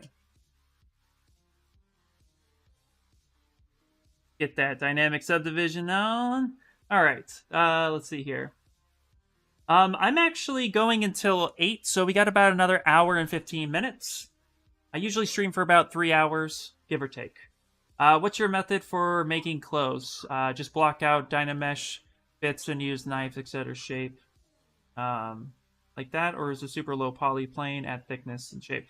Great question. So I actually use the extract method. So what we were able to do was actually mask the leg portion, and then after that I extract it with single-sided geometry. So you go to extract, thickness at 0, and then from there it comes out Dynameshed and creased like such, and it comes off mask like that. So what I end up doing is I end up Dynameshing it, mirror and welding it to make sure it's fully symmetrical. And then after that, I go ahead and I actually use, can't see it, but I go to deformation, and I use polish by features with it still masked off. That's super important because it will help keep everything straight. And then after that, I ZBrush it with keeping creases until I'm happy. Kind of smooth it out. And then I start actually pulling out with backface mask so that I get the initial shape that I like. Oop. And then after that, I just kind of conform to the body as best as I can until I have a basic shape like this. From there, I'll actually go into dynamic subdivision, and depending on what I'm looking for, I will add memory folds shortly after. I haven't done that yet because I'm still kind of just blocking out. But once I'm ready to, I'll add memory folds. And then from there, once it's ZBrush, I try really hard not to re-Dynamesh at any point. Also, you'll notice it's still single-sided geometry. I do not close it or Dynamesh it or weld it until I am ready to close it off. And if you're making any type of game asset or you're doing 3D printing, it's really easy to just close holes and ZBrush that whenever you're ready. But, you know, if you're doing any type of game topology and you don't really need to cap it off right away, I say leave it as single-sided geometry as long as possible. Kind of helps keep everything super low poly, and then when you're ready, you can figure out how to cap it afterward. The hand thing was actually just a IMM brush. It is BI, and then it's IMM body parts. It's P for me, but I have extra brushes in there. And then all I did, and then I just picked a hand and I drew it out. And then I reshaped what I did. The most important part was your face is the same length as the start of your wrist to your largest middle finger. Or largest middle finger, like you have more than one, but to your middle finger to your wrist, that's your face length. So that's your proportion. So just kind of check that to itself. And once that's about that size, then you'll go ahead and lay that hand in. That'll help you prevent having dainty hands, tiny little hands. Yeah, it's a super handy brush. I started utilizing the body parts IMM to get basic shapes out there quickly. But mostly for the more complex stuff. Like we have a foot in here. I could easily replace my foot with that foot if I don't want to do it from scratch. It's just helpful. You are absolutely welcome. I really wanted to have the financial conditions use ZBrush. It seems to be a very dynamic program. Absolutely. Lucas, they do have multiple versions. You can download ZBrush Mini, ZBrush Core Mini. If you just want to get started with ZBrush, it is a much more basic version of ZBrush, but it still has the feel of ZBrush, and you can create and even export for 3D printing with that. The ZBrush Core is very affordable. I believe it's about $190 US. You can find it at the Pixelogic website. ZBrush Core, you could do a lot of what I normally do in normal ZBrush. And then, yeah, full ZBrush. But they do have a subscription model, too. So if you have any questions about that, and you just want to try it, the subscription model, is definitely a good way to showcase it. Just run over to Pixelogic and give it and check it out. Yeah. Thank you so much, Ruthran. You're helping me out a lot. Appreciate you. You're absolutely worth it. I'm using it, but I use Blender too. Nothing wrong with that. Use what you can. Art is art, and you'll hear me say it 100 times. Use what you have at your disposal. What I do here in ZBrush can be replicated in other programs, maybe not directly specifically, but yeah, if you're learning from me on how to sculpt, because that's what I mainly do, and you're using it in other my methods and other programs, hey, do it. More kudos. We're all a community. Who got it? All right. Okay, so now what we're gonna do is with this, let's define some more muscle anatomy, because at this moment right now, we want to kind of focus on getting him built up, and then actually, you know what? No, I lied. Let's actually block out the hair. Let's do that. Let's get the hair blocked out, and maybe the face itself started to go. I don't want to shred him up too much, just to find out that everything. You don't want to go too far too quickly. Keep hitting all the wrong buttons. That's gonna block out hair. Let's do it. Okay. Actually, just defining a couple plane changes real fast. Always famous last words, right? Okay. Let's get some hair in there. All right. So with his hair, we are going with long-haired Ken. And this is the reference I decided to pull for that. It's clear that we can see the bangs. Now, what's cool is if we look at the version we're sculpting, which is from the Alpha movie, we can see that he has some very obvious anime hairstyle for bangs, and there's an obvious split from behind his ear to his bangs. Same in this version, which is also from Alpha. Obvious split. So we can easily identify the chunks of hair and block that out.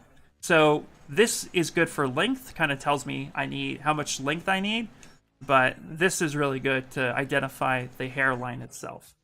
So we haven't marked in any ears or anything yet. So what I'm going to do is just kind of quickly draw a line in the middle of his skull, identifying where his skull is and where his jaw is at. Not really worried about ear at the moment, but we can at least mark some planes to identify those gates. In fact, we're even just going to kind of get a quick plane change here for the side of his head. Oh, why did I skip your question? I'm sorry I skipped your question. Let me go back. Could you give us an insight? LOL says, could you give us an insight how you overcome the frustration of using ZBrush for the first time? Sorry, I missed your question. It was surrounded by a ton of other things. So that's a great question, because I do feel like ZBrush is very much a lot at once. The way I kind of overcame it was I just focused on a couple things at a time. ZBrush can make you feel like you need to learn everything all at once, and because there's so much information, it's good to just kind of start with small things. So one of the things that I definitely do is I went to the brushes, and yeah, there's a ton of brushes here. So I marked down what most people use, which for me happened to be play build up, move brush, So I learned the basic brushes, and I kind of played around for a little bit. And then the other thing too was learning the gizmo was a little bit easier than learning the transpose tool. I came in at a good time when ZBrush was transitioning from transpose to gizmo. So I kind of learned just like how to mask and how to move. And then from there, I just kind of played with what I knew. I stayed within the brush region for a bit. The other thing, and this is not a pitch whatsoever, this is like honest, straight up. This is part of how what really got me through a lot of questions was Ask ZBrush. When I learned that ZBrush had an Ask ZBrush thing, like I just went to YouTube and said, Ask ZBrush move, Ask ZBrush clay buildup, Ask ZBrush, and we have a ton of Ask ZBrush questions. This makes it very easy to get digestible, bite-sized bits of knowledge, and this way you don't have to always worry about like, oh my god, how do I do this thing? You can do it. And a really cool fact is if you tweet at ZBrush, Ask ZBrush, hashtag Ask ZBrush, a question, if there's not a video, then there will be at some point, because Pixelogic has always prided itself on making content for Ask ZBrush specifically. So if you are stuck on a question and you're like, how do I do this? Twitter at ZBrush, or even go to YouTube, Ask ZBrush, and then ask your question. And a lot of times you'll be really surprised on what's here. Obviously coming here and asking as well, I would visit the live streams, which is how I actually found out. I actually found out about the live streams by looking for something for ZBrush.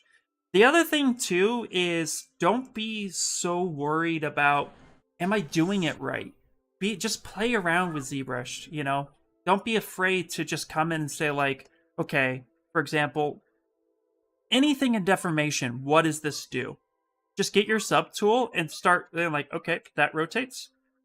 Okay, whoop, that did something. What did it do? Let me back out. I didn't see it. Let me do it again. Oh, okay. Like, if you just, because you have Control Z, save your thing, save your tool, and then just start, like, playing with something. Control Z it. You're like, okay. Like, there we go. He's inflated. Look at this guy. So, you know what I mean? Like, yes, there's so much here with ZBrush, but don't be afraid to try and play it. And just see what you have, because you might find something really, really cool. And when in doubt, just go ahead and ask. It'll be good. Let's see.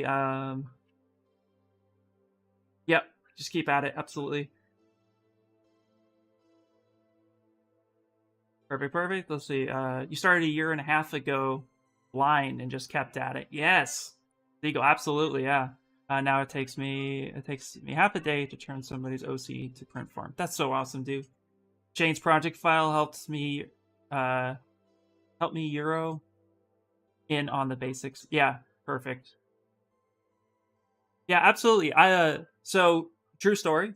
When the pandemic was just about starting, I was still feeling a little lost with ZBrush. I had been using it at that time for just a little over 4 years, and I was trying to break into the industry, and I didn't know how to do it. I joined Shane Olson's 3D Character Workshop, and it's amazing for starting out as artists. And then I wanted to get better at anatomy, and I joined Spicer's course. Those are really great courses, guys. If you are serious about your art, if you're serious about getting into the industry, there are a lot of different workshops out there. And I will tell you, hands down, besides coming here and hanging out and so forth, you definitely want to check out.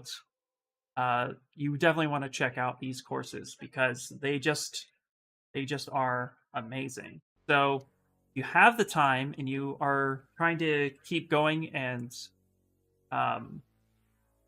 improve. These are the two courses I took at the start of the pandemic, right when I was breaking out into my career, and I started doing freelance for a living. Those are the courses. And if you guys are definitely interested in that, let me know. And it's definitely a way we can get really started. And I do have a discount for the Spicer course, just saying. But I'm not, and I just want you guys to know I'm sincere about this too. This isn't me just pitching to pitch. This is honest, like that's the route I took. and I could not be more grateful for those two, like, taking the time. So really, like, if you're serious about getting into it as a career, those are probably your best resources out there besides coming in, hanging out with us, and streaming together. So, okay, let's see here. Exactly what I did, IR. Exactly, was perfect. Yep. Watch exact ZBrush, absolutely. I'm doing Inventor. I'm so sick of my professor, right? Hey Art, good to see you again. Hey, what's happening? Did you play around more with the multi-screen? Shane Nelson's course is great. I did not get a chance to play around with the multi-screen a bit more, but I promise I will be doing that.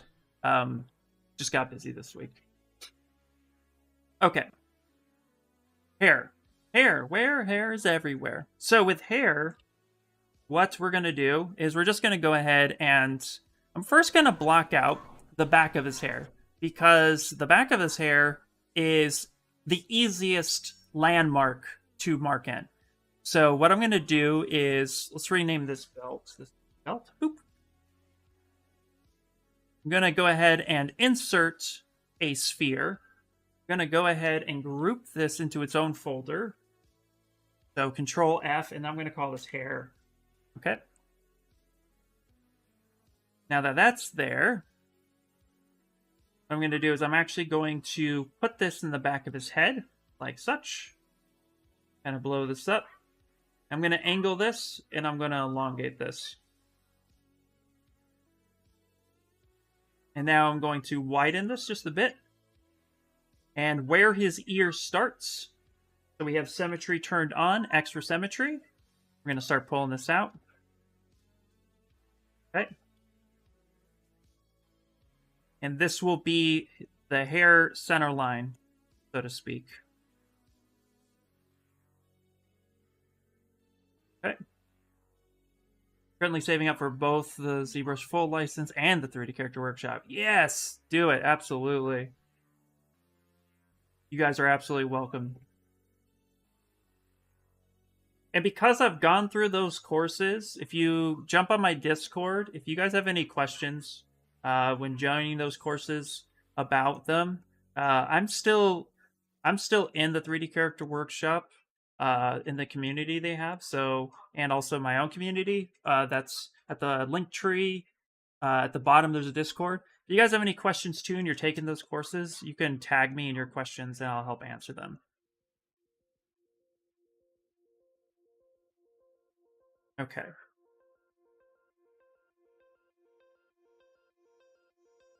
So now that we have this guy right here, I'm going to go ahead and grab the IMM primitive. You're back? What did you miss? Not too much. Talking about amazing courses and resources. Courses and resources. That sounded like it rhymed better in my head than it probably did. I'm going to grab the sphere, and we're going to go ahead and there we go. Starting to look a little bit like like Vega at the moment. You guys remember my Vega in via Chung-Li? If you guys don't, I will show you that sculpt if you want to see it, because that piece was awesome. One of my favorite. Would you suggest staying freelance / work from home, but still promoting yourself to bigger companies for some types of major projects? Kind of. I mean, I started out with freelance, and freelance really helped me get started when, but I eventually moved to a studio, because I work at Funko, for those of you who don't know. I am a digital sculptor for them. And one of the things that I thought was really imperative was getting work experience. So I definitely promote trying to freelance a little bit to just get a sense of what's happening, and kind of get that professional experience, because there are a lot of places that are doing freelance stuff. But if you're like me and would like just a little bit of stability and kind of have a more, quote, guaranteed paycheck, then definitely, studio work is good. And there's a lot of places that are still honoring remote from home. So So I would say, definitely whatever works for you, that's the best approach. But yeah, absolutely. I started that. Okay. Yeah, sure. You want to see it? Yeah. Here, let's take a small little. We're gonna go full screen because I printed it.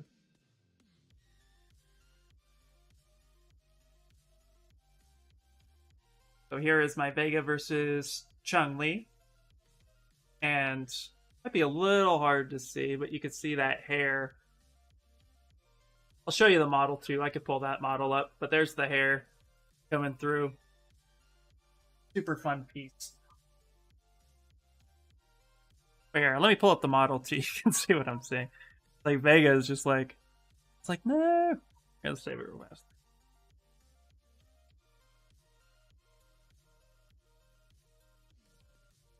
Probably one of my favorite pieces. I love this piece. When did I do it? 2021? 2022. 2021. Oh, thinking. Yeah, Vega versus Post. There you go. See all my different files.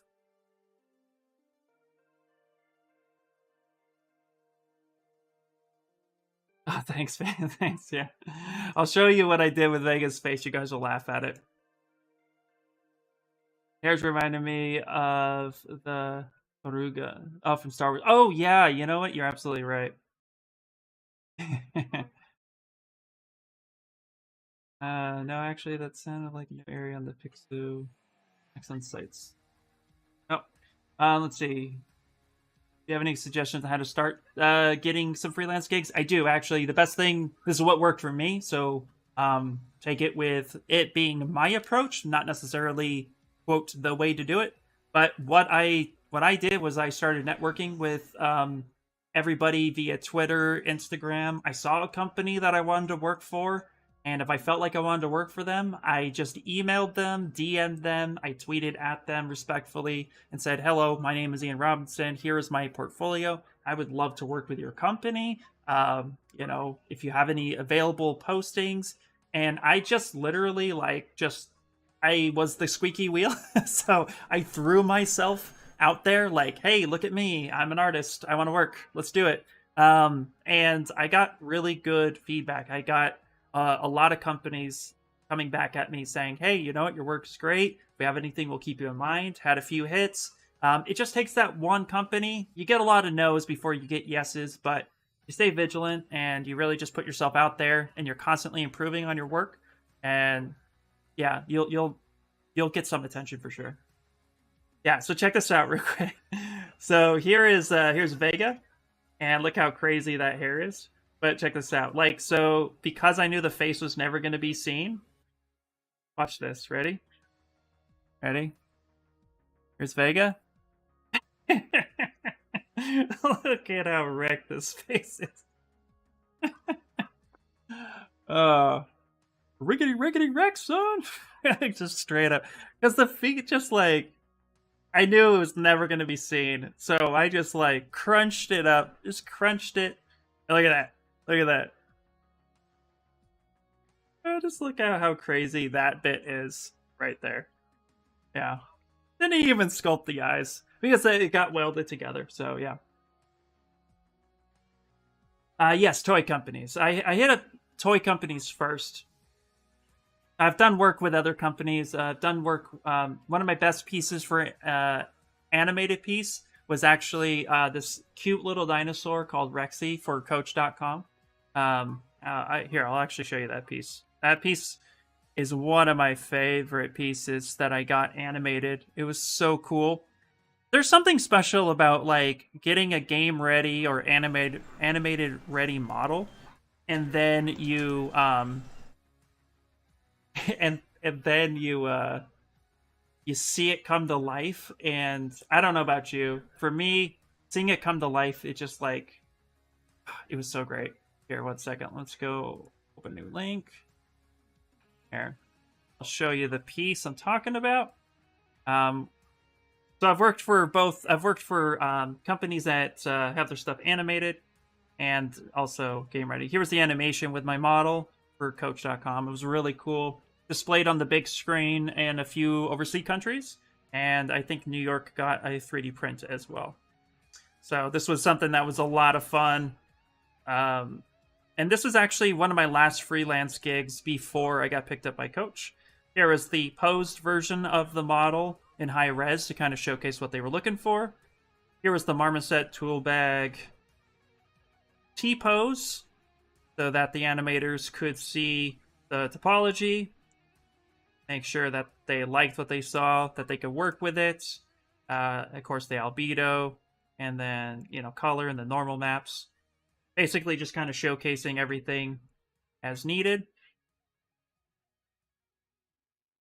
And then after that, I gave them a breakdown of both the clay and also the turn, the colored and the clay. And then we got it 3D printed and then styrofoam cut. And then this is actually currently at Coach at you can see this actually at Coach in New York. It's actually one of the display ones. So cool. Well, definitely one of my favorite pieces.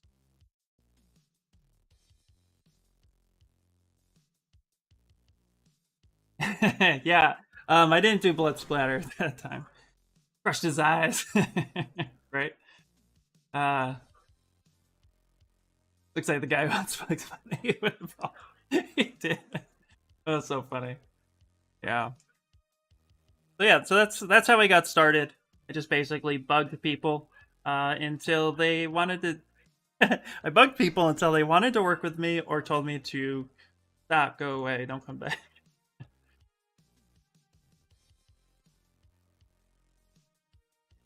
Okay, so we got this main part of his hair.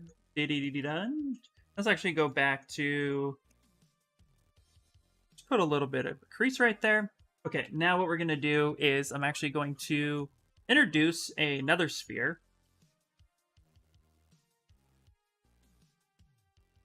And we're gonna split this off. Keep going to geometry for that Y. We're gonna go to split. We're gonna split unmasked.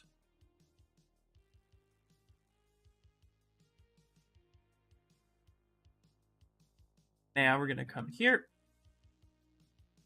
And I'm just gonna kind of shape this to his head. I always go with just kind of blocking out little chunks and kind of just get the idea of how I want it to be. Yep. If you block out the hair into sections that becomes manageable, then in my opinion, you'll actually get just a little bit better control when you actually go to do hair. So for right now, we will do the block out. Did I choose this? We'll go block this out and then we'll refine it later. We'll get little strands where we need them to be. But I just need to kind of see the character shape. I've seen that dino at Coach New York. I didn't know it was yours. Yeah. Oh, cool. I'm glad you saw it live. I need to go to New York and freaking see it. Who wants to pay? No, I'm just kidding. I definitely need to do that. Get out of here, Joel 231299. Nobody wants that. Oh, thanks, man. Dude, that means a lot. Thank you so much. Yeah. How do you create these as icon IMM brushes? Look out. Wait, how do you create these as icons, IMM brushes, to look at basic shapes? How do you create basic IMM brushes? Oh, okay. Are you asking how do I create the IMM brush? Or are you asking how do you create the icon for the IMM brush? I didn't create this IMM brush. I could show you how to create an IMM brush. But I am just using the IMM primitives, which is just the BINT. And then I'm just pulling out the basic shapes. I love the IMM primitives brush. It's one of my favorite because it helps me just kind of, get the basic shapes and then I mold it however I want. Nothing too crazy. If you would like to make an IMM brush, it's really simple. All you really need to do is have multiple subtools. So let's say for the sake of argument, that I would like to make these my IMM brushes, right? So let's say copy, let's come over here, let's go, let's say I'm gonna paste, and I would like to make this hand as my own IMM brush, like such, right? I'm gonna go ahead and delete hidden, and we'll send that home, and we'll blow that up, like such. Let's say I want to make this hand an IMM brush. I'll just leave that there. And I would like to make the star as an IMM brush, right? Then all you really need to do is when you click B for your brush palette, mine's pretty large, or you go up to brush and you go to create, you can say create insert multi mesh. So if you have multiple subtools, then it's going to identify these subtools as individual sections. So you have a few of these. So we go to brush, create, insert multi-mesh, which is what IMM stands for. You click that, and now if you notice at the top, I have a hand and I have a star. Here's my hand, and here's my star. That's really it. That's all. You just create your shapes as is, and then, of course, if you want to save that out, you go to brush, and then, of course, save as, and then you can save this as my brush. Boop. And then, boom, you just save that. Once you're done with that, then you close out ZBrush and you open it back up. You can load it back in at any time you want. You just go to brush, load brush, find your brush. Ooh, I did a skin brush. Boom, hit insert, and there you go. There's my brush. Really, really simple. Easy enough to do. And then, of course, if you don't like any of these brushes, you've loaded too many brushes, you can't find it, then all you have to do is just go reset all brushes, and that will take any brush that you had and just kind of set it all back to scratch. Hopefully that is helpful for you. If you would like to, basic IMM primitives, how to create them like cube, cylinder. Yeah, you could create IMM. You could create primitives as well, but if you wanted to, just go to insert and you have basic primitives, cube, cylinders, 3D cone, ring. So you could propagate these as the separate subtools and then make your own custom IMM brush if you want. That's up to you. What's your favorite project you ever made? That is tough, TL. That's super tough. I have to say, okay, I'd have to say so far what I'm allowed to talk about, because there are projects I'm on right now that I cannot talk about. What is showcased publicly, my favorite professional project is the Rexy project from Coach. I had so much fun on that project. It was a 3-month project. It was amazing. My favorite professional, so just like fan art or whatever, has to be my Captain America so far. That just happened to become one of my... I just was sketching one night. I threw it together so fast, and I just fell in love with it immediately. I love all of my projects, but as far as this was it just came together so seamlessly that I just fell in love with it, and yeah. So that has to be one of my favorite personal. So, but that Demon Slayer piece, come on, that's the Demon Slayer piece is just I love that one so much. That's my Tide piece.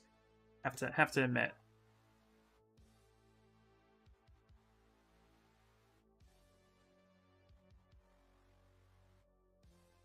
Okay. Now we've given him some bangs that were kind of just like a little bit of a blockout, just something for now, because we're not going to get to the details of him until much, much later. And we'll do hair a little bit more refinement after the posing aspect. Now, let's go ahead and get an ear shape in here. So we're going to go with the body. Fill this out. And what I like to do for ears is I like to just take... Actually, I like to take a cylinder from that IMM brush.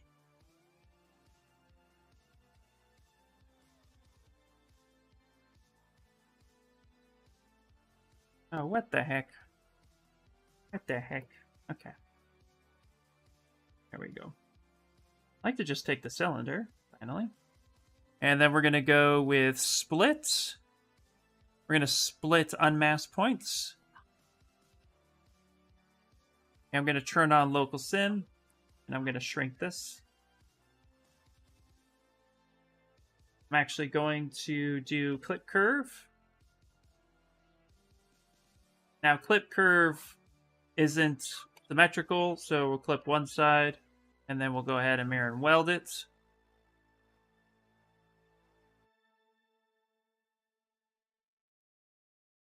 Now let's take this hair, push this back a bit.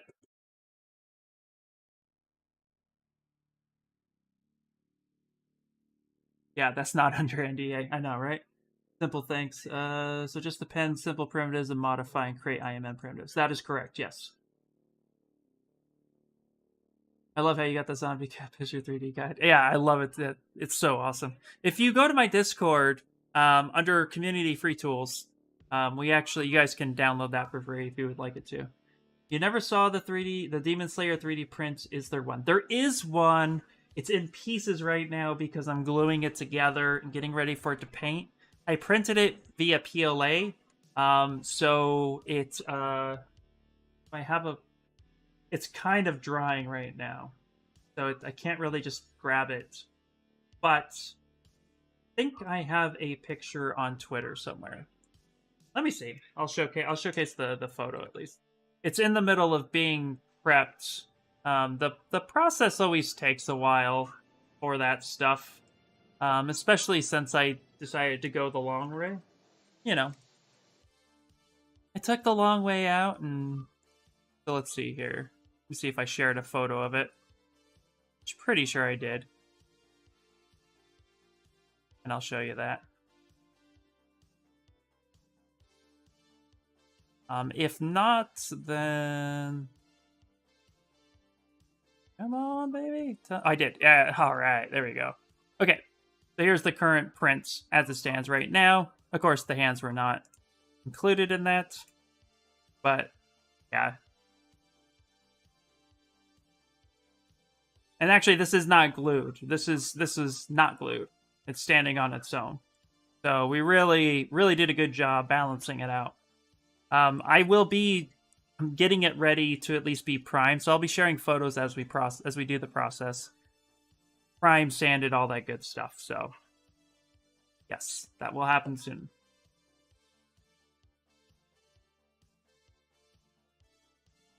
Yes, the IMM primitives comes with the ZBrush build. Absolutely. With your files, do you divide them into personal projects and work? So to take us through the files one day. Yeah, I do that. I try to.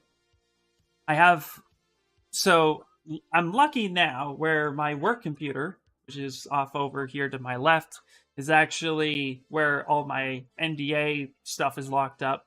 But yes, I do have the stuff I freelanced with. I have those in separate folders on purpose. Yeah, we should actually do a sit down, organized file, showcase some stuff. That'd be cool. I like that idea. Okay.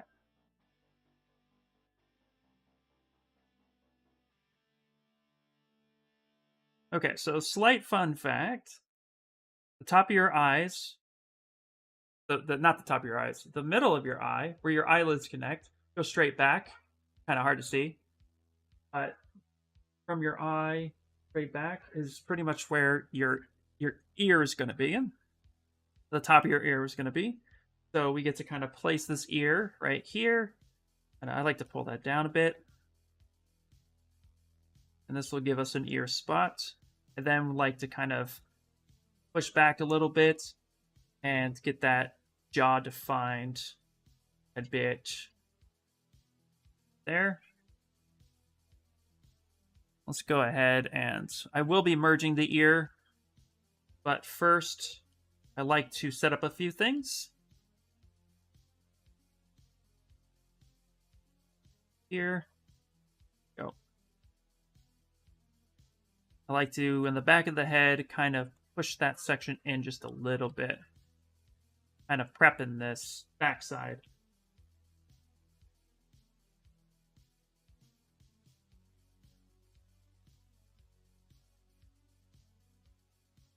That based in there. Then we'll take the move brush. Kind of pull that in a little bit.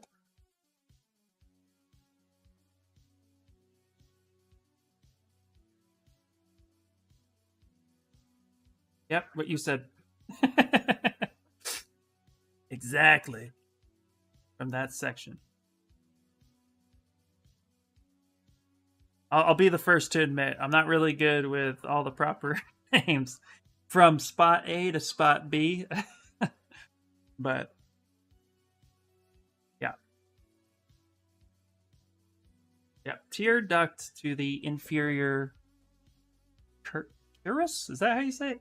Curus? I don't want to butcher it too bad. Okay. Now we're going to merge this together.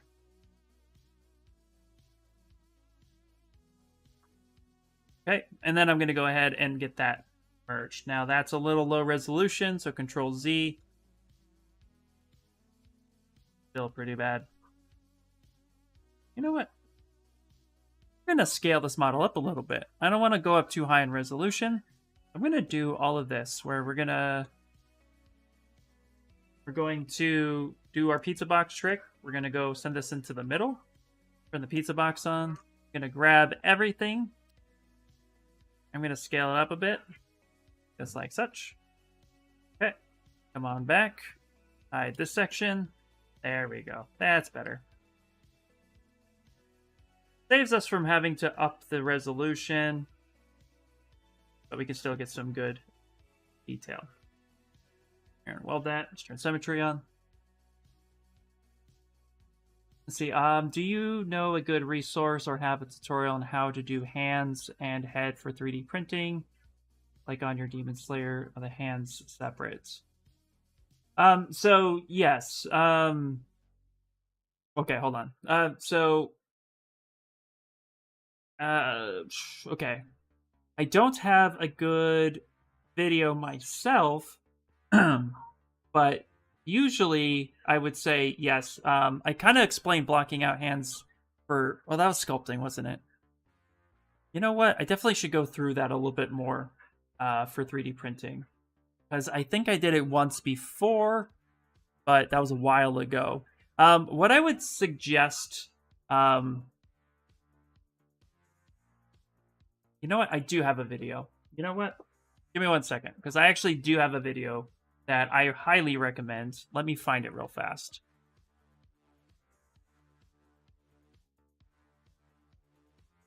It's pretty simple. You know what? Here, I'll show you. Okay, so I can show you a quick rough idea, rough approach. Let's do this. Let's actually load up. Let's load up the... Oh, you know what? Here. What am I doing? Here we go. Here we go. Here we do. I have all these things. My head's like a mile. Okay. Okay. So let me show you how I broke up this beautiful piece. Give you kind of a sense of everything. So when you're breaking things up, like the hands and the head for 3D printing, the thing you really want to make sure you keep in mind is actually the connection spots. And it's a little hard to just say, you know, try to hide your seams as best you can. So you want to find natural seams within the human body in order to kind of break them up evenly. So what's up, Sparks? Let's take a look at this head, for example. And I'm actually just going to go ahead. Let's hide everything. Okay. So what I tend to do is I take my design and then I kind of showcase, or I point out, like, where can I sculpt something? Not sculpt something. I mean, where can I break something apart? So for here, she has her shirt on, right? And so she has a midsection, and then she has her hands, and then she has her head. And let's just focus on the hands and head. So what I did was I I could just break this apart here, no problem. That would work because it's bent a little bit, but I felt like it would look a little too weird and be a little too small. So I found that this section, her forearm, where it comes into her jacket, was probably the best place to be pieced together and still have a nice natural seam so that even if it didn't sit correctly and all the way, it would look a little bit more natural. So what I typically do is I get just like a cube and I insert it where I want that to be. And then I just kind of Dynamesh that together. So I'm definitely hiding all of that. With the head's the little bit probably more problematic, but again, the neck and the jawline is the most natural spot for this to be cut up. So I just did that. I just dissected it straight from her neck. You can see it kind of rounding right there a little bit.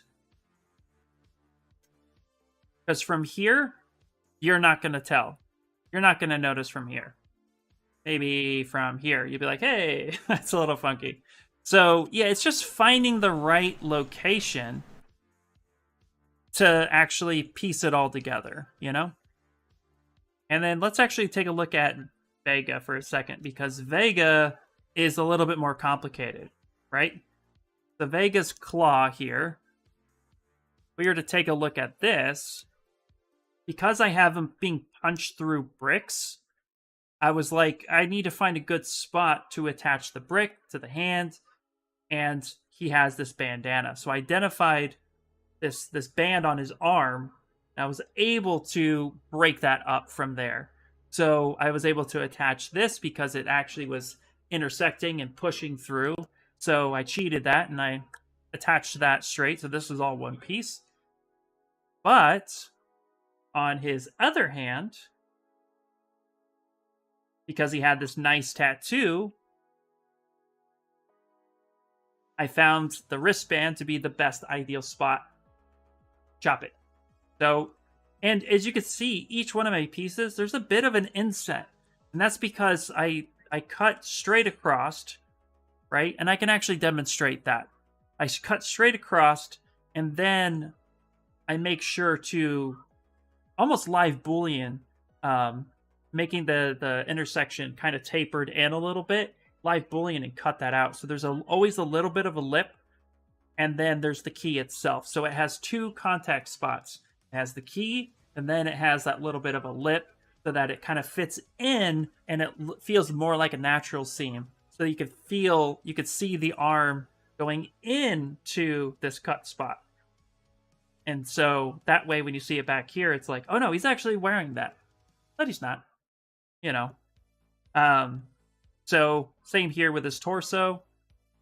And you're really just trying to identify all the spots that you could break it up and make it look as clean as possible. That's probably the nastiest one right here, is where his head and neck, you know, but I found that natural seam between the neck, the hair, how that intersected.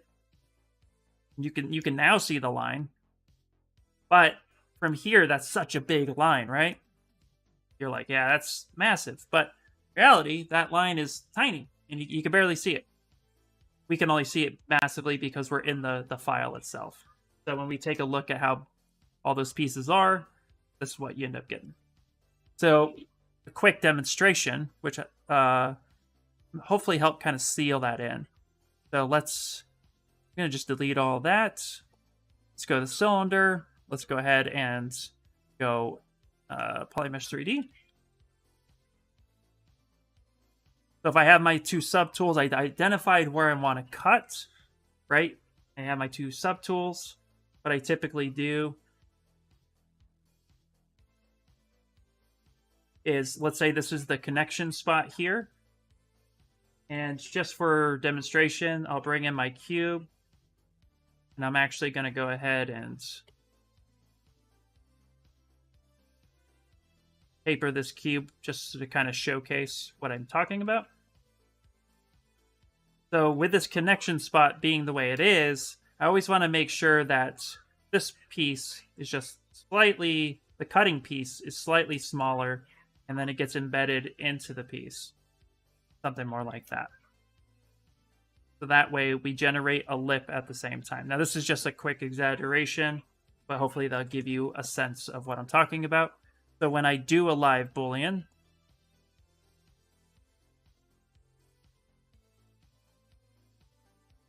wrong one, this is the one.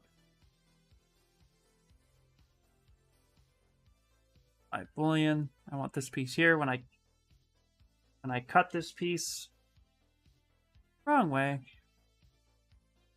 Oh my stars. There we go.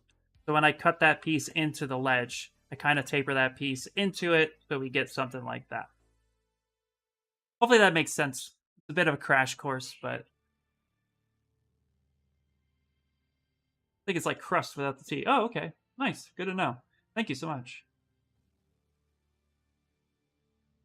Yeah, I did show blocking out hands, but I think for the 3D print section, we could definitely go over blocking out. In fact, I can tell you with, if you were to, let me see if I can find I went in depth with it during one of my Pixo streams, but when this piece is finished, I will definitely put a priority on prepping for 3D print. And so we can properly go through the whole breakdown process, as it usually takes me quite a few hours to get it done, but we could go through that very easily. So that way you can see it all, and then we can have a video for sure that you can always kind of rely back on. But I think there was not the Demon Slayer piece. It was oh, you know what? Why don't I just go to my art station? I could pull it from there. Yes, I broke down a little bit more 3D printing live here. On the Legend of Zelda Bokoblin statue. In fact, let me pull that section up.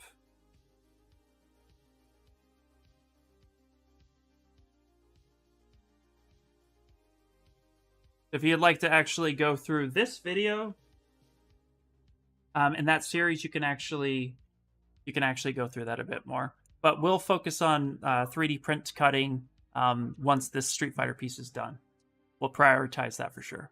That way we'll always have a video to go off of. Now, I do have a couple other videos that might also help you too on my own YouTube channel. Let me see if I can send you that way. It might explain things a little bit more. I think that's just more cutting at that point. Yeah, it's just kind of how I cut. It's kind of how I cut my models using dynamic thickness. So, might still give you a little bit more of an insight on the approach, but we'll cover it more in depth soon. So there's a couple videos that hopefully keep you, give you on the right path.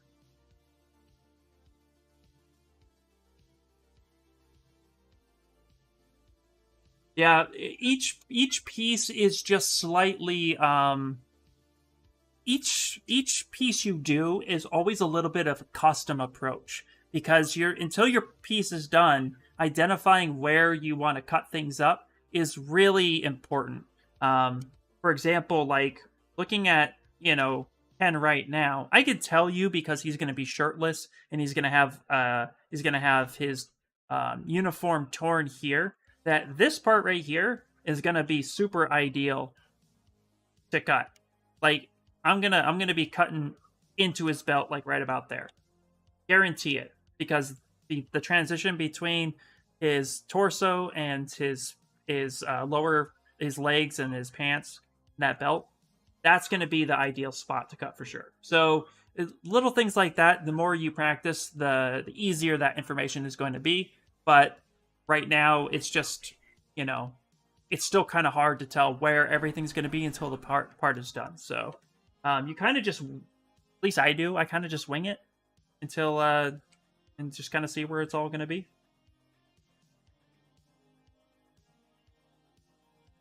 Hey, Roberto, how you doing? Thank you. Yeah, so when I do live Boolean cutting, I usually duplicate the cutting tool so that I have the master, and then when I duplicate that, because your cutting tool goes away. If you notice here, like once I hit live boolean and I did the negative cut, that cutting portion went away, and that's going to happen naturally. So what you want to end up doing is duplicating your master. So I would, if I wanted to keep this piece right here as it is, I would end up wanting to duplicate that and hide that, then do live boolean. So that way I had my other piece ready to go that's going to fit inside when the time comes. So we'll cover all of that in the Pixel stream after this is built. We will do that whole process live. Because it's a bit of a process, and there's going to be a lot of questions. I guarantee it.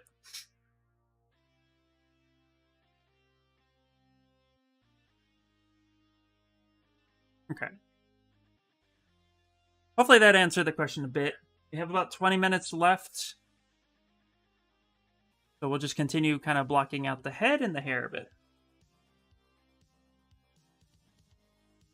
Let's actually, speaking of loading brushes,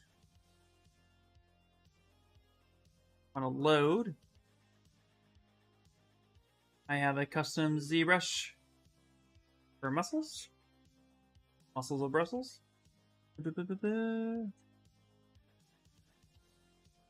Go.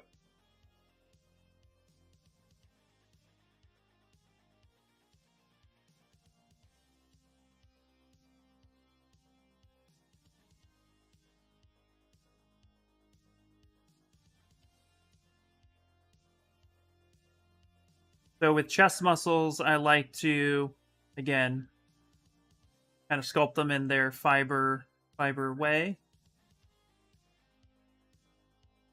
Get this back this way a bit.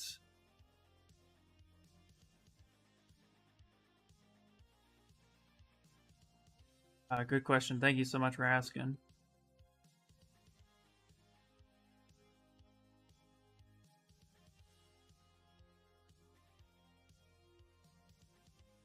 How to clean a model after finished 3D project.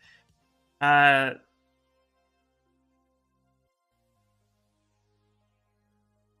you talking about the physical print? ZBrush is not used for that, but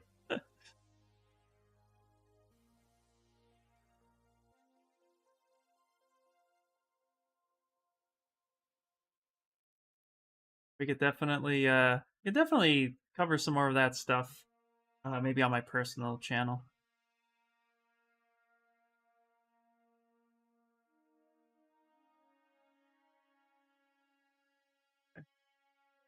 I'm gonna go ahead and kind of pull this up a little bit.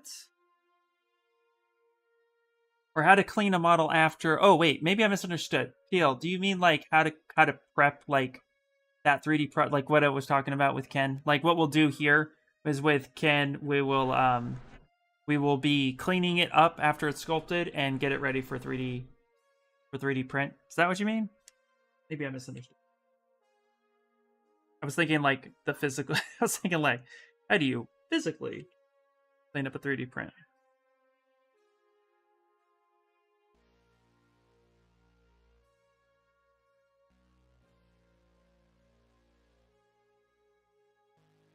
Get a little bit of that nice little lip right there. Yeah, you see? There we go.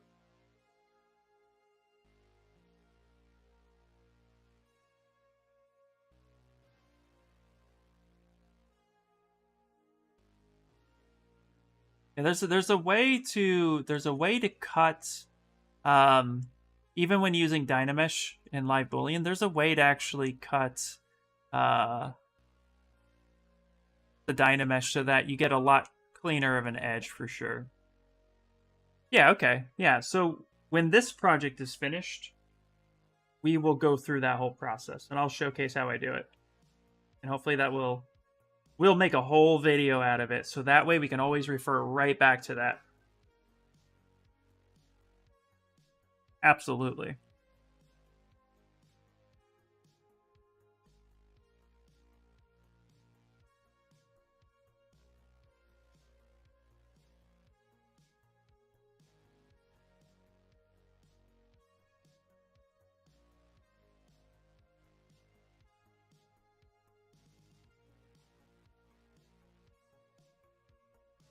Yeah, it's helpful to have a model to work on for sure.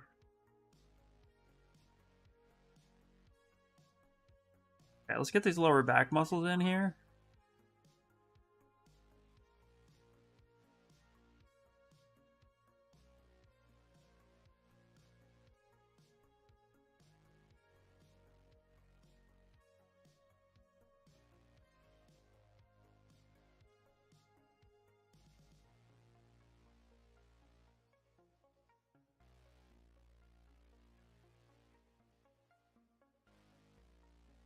So whether you're choosing to go stylized or even somewhat realistic, I like to always do a little bit of a realistic approach to all the muscles. It's easier to stylize it when needed, in my opinion.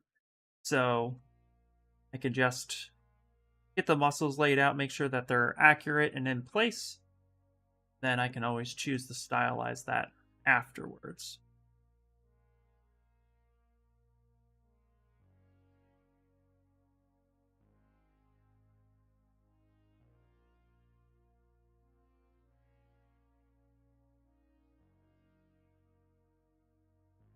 A little flat spot right there on top of the deltoids.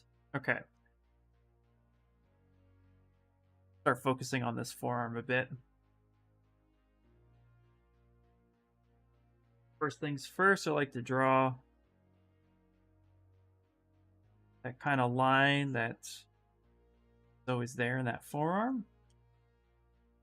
I like to kind of quickly just sketch out where that bicep is,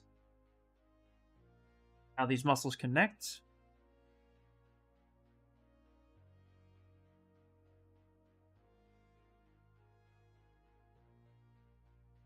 Yeah, ZBrush Mesh Integrity actually does a really good job making sure that your mesh is good. Yeah. The way I like to approach involves mesh integrity, but also too, you can dynamesh pretty cleanly, but you have a really nice resolution. Breaking it up with live boolean really helps eliminate a lot of problems. I'll even show you how to check for errors within your sculpt when you go before you even export it, because I'll tell you, nothing sucks worse than exporting and finding a giant hole in your mesh. But there's ways to do that, and we'll cover all of that once this character's built.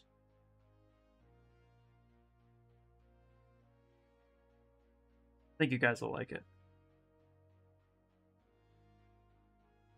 Okay. We only got a few more minutes left. Kind of just blocking out where the arms and stuff go. I'll wake up tomorrow, look at this, and actually end up hating it, but that's life. That's what happens. Anybody do that where you guys are like, you sculpt something and then you wake up the next day and you're like, what did I do? Who hired me?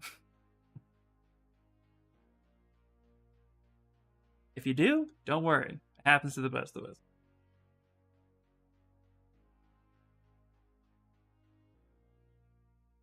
But got some pretty decent forms here that we can focus on cleaning up.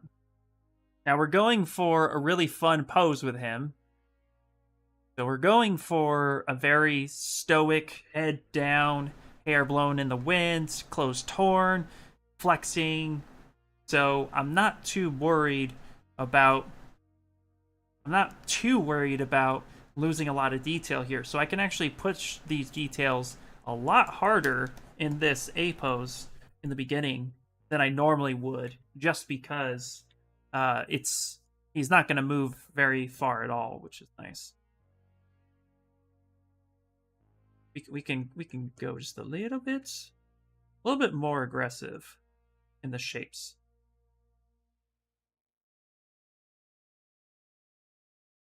So I stream. Thank you, Rethigon. I stream, George, every Sunday. If I do end up needing to not stream a Sunday, I end up usually tweeting or announcing. But I stream every Sunday from 5 p.m. to 8 p.m. Pacific Standard Time. And yeah, the calendar definitely works. Thank you very much. Let's see. Be sure I just don't want to miss it. Heck yeah. Nice, nice, yeah. And I will be working on this character a little if I have time. That is the key. If I have time, I always tend to advance the character a little bit further, and then explain what I did, just because, the process can be daunting sometimes. But I try to showcase as much of it as I can. Let's get these text separate just a little bit. But this character, I feel, is going to go a little quicker than most. Just because, the human. He's just a guy, a dude, standing. Not going to be a super dynamic pose, I mean, we already got a decent, and when I mean decent, I mean it's very loose and able to pivot whenever. We got a decent block out of where things go. So I think next week we'll be able to really cover hair breakdown and take questions on hair breakdown. I'll probably work a little bit more on his face. You guys have seen me sculpt faces and stuff, but I always will go over every aspect of what I do. We'll cover hair next week for sure, so I won't touch that. Actually, real quick here, what I'm going to do is take an IMM primitive. I'm going to just squeeze this down, tilt this in. Right. And then I'm actually going to split that, so that's going to be his little hairpiece. Little braid, so split, unmasked. Perfect. Again, I keep everything super loose. The fact that he's a little bit more detailed on the anatomy side is just because I'm going nuts and enjoying that. But we'll get his hands fixed, all that stuff. What's really cool is he actually has, he has not bandanas. He has, yes, words. He has these, not gloves, more like wristbands. There we go. So we're able to position these wristbands, and I think that's going to be a good connection spot too, depending on how big I make his fists.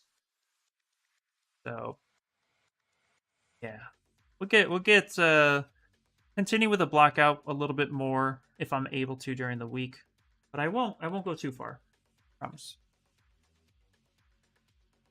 My blockouts, what I typically do is I just throw something there, and then I say, yes, that's good. And then I come back the next day and say, no, that's terrible.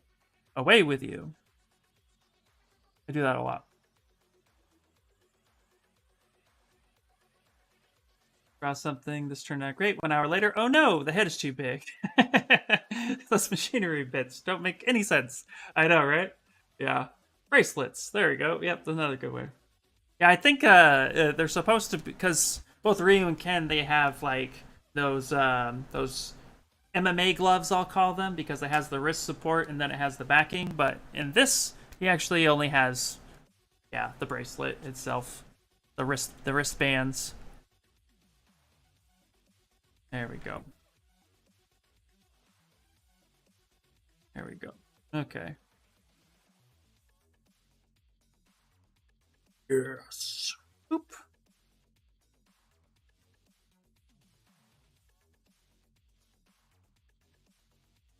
So again, we're going to retopologize his body at some point, so I'm not too concerned with the fact that these are symmetrical. We will make them asymmetrical soon enough. There we go. Okay.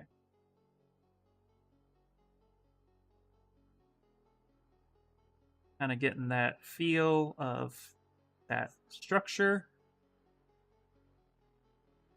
Go.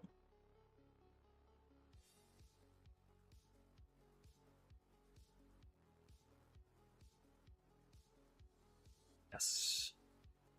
Works. Back a little bit. Yeah, we'll end up fixing a little bit more of this. Okay. Okay. Where are we at right now? Almost 8 o'clock.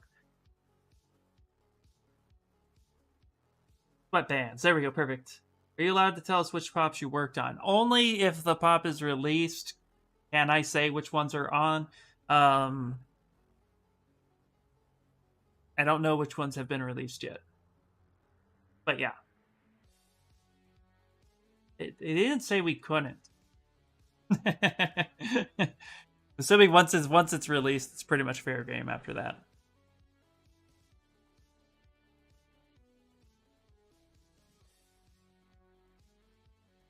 Okay, we're gonna do a little bit of a smooth soft.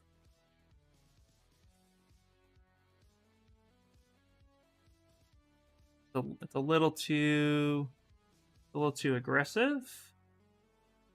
But then real quick before we go, so I'm gonna prep for a ZBrush. So the way I'm gonna prep for a ZBrush is actually we're gonna go with the poly group it method. I'm sure you guys have seen that before, but if you haven't and you're new here, I think you'll really like this. What I do, I'm gonna pop this over here, is we're gonna use two colors, black and white. So I'm gonna go ahead and we're actually going to first, I want to split the body off because I only want to high detail what's going to be visible. Okay. And right now his feet and his body will be the most visible things, but we're going to rework the feet later. So what I'm going to do is actually going to duplicate the body, and this will be the body like main build. Okay. But it's going to be just like more reference at that point. This body will be the remeshed. Okay. And so now what I can do is basically just come through here and cut what is necessary.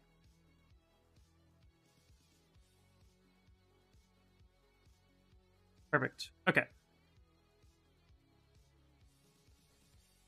I'm going to go ahead and delete hidden, close holes. Okay. Now, same with the head. I want the head to be separate as well. So I'm going to go ahead. I have the head over here. So I don't need to, but we can go ahead and just kind of take the select lasso. Kind of cut that off there. So this is another way too, when you're prepping your model, you can kind of already prep it in a way for thinking about 3D printing by just kind of dissecting everything. So let's actually go split hidden, close holes. We'll rename this head, rename this torso. Gonna go ahead and do close holes. Okay. Now what we're gonna do is the poly group it method. So I like to keep the hands, head, and the hands and the head separate as much as possible. So you can even, if you wanted to, you know what? Actually, let's do one other thing here, and I think you guys will appreciate this. We're gonna do fun little cut before we ZBrush it. I don't like this. So what we can do is actually break this apart, keep 3D printing in mind. So I'm going to go ahead and where the deltoid kind of meets like that. We can go ahead and actually start masking this area off.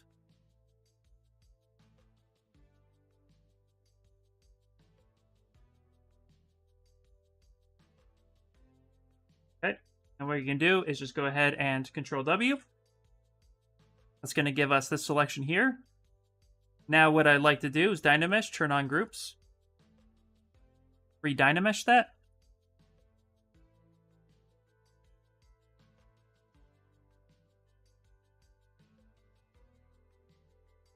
Move down this area a little bit. Okay. Grab this one. Move this down a little bit. There we go. Now we can go ahead and split hidden.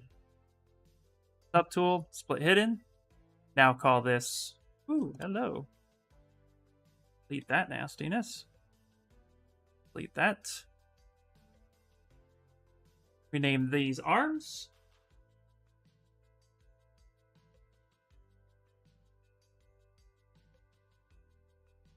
Right. Now we can kind of retop with this a little bit.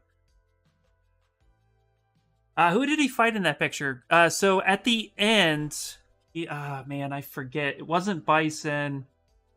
It was a doctor. I think, who was he going up against? Oh my gosh, I'm blanking.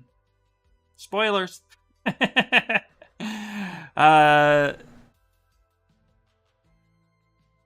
Yeah. Oh gosh, what was his fate? The movie is like done in like '99. Anybody care for spoilers? There was a doctor something. If you look up Street Fighter Alpha, now I'm scared to spoil things. Yep. Okay. Absolutely. All right. So now, for the polygroup it method, I did make a tutorial on it before. But okay, so let's take this. Let's do color. We're gonna fill color so that we have white. Now we're gonna go ahead and use the polygroup. We're gonna use the paintbrush, and we're gonna paint black where we want our polygroup edges to be. So we're gonna turn off groups for this part. And real quick, if you guys would like to see this tutorial, YouTube. I have a polygroup. Nobody needs to know. Right there. Boop. So let's create UVs. Where are we? Polygroup it. Yes. So if you go to this clip here, that will take you to cleaner topology in ZBrush. And it will actually, there's an ad here. So, but it actually kind of showcases what I'm doing right now. But we're going to take the paintbrush and we're going to start painting black where we would like our topology to kind of be. We're going to wrap around this section here. And this is just kind of to tell ZBrush when we Z-remesh, hey, I really want to respect this area. So I'm going to paint a nice dark black line all the way around. It doesn't have to be perfect. It just has to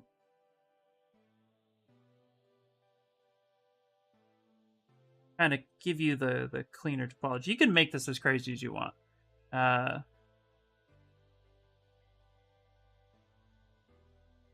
Gonna wrap it under his chest a little bit.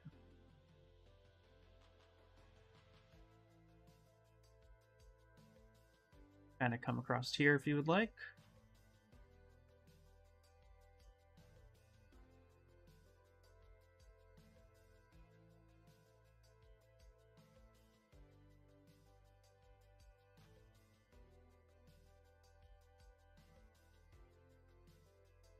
Yeah. Let's actually go a little bit more this. Go.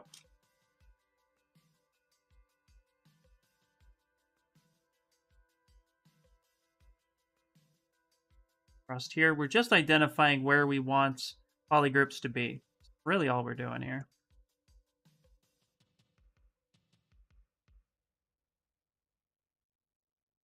Across here, like such. Pew, pew, pew, pew. We're going a little bit over, but that's okay. Okay. It'll be done in just a minute. Okay. All right. So now we have something like this. What we're going to do is we're going to go to Z plugin. Go to polygroup it. And I'm going to showcase my polygroups right now. You see how it's like kind of, we'll just go with the color aspect. So we're going to do polygroup it from paint. And what that's going to do is it's going to identify the white paint from the black paint, and it's going to kind of split. Just like such. Now, it didn't really do it here, but you know what? I'm not really fretting that so much. If you do get a different hue, like this yellow right here, you can isolate that and click it so it's a different hue.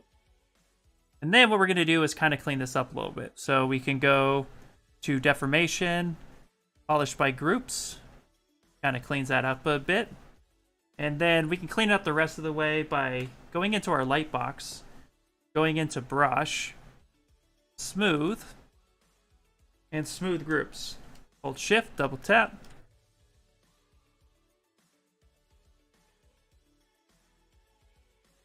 We're just going to go ahead and quickly just smooth our groups together so that they're a little bit cleaner.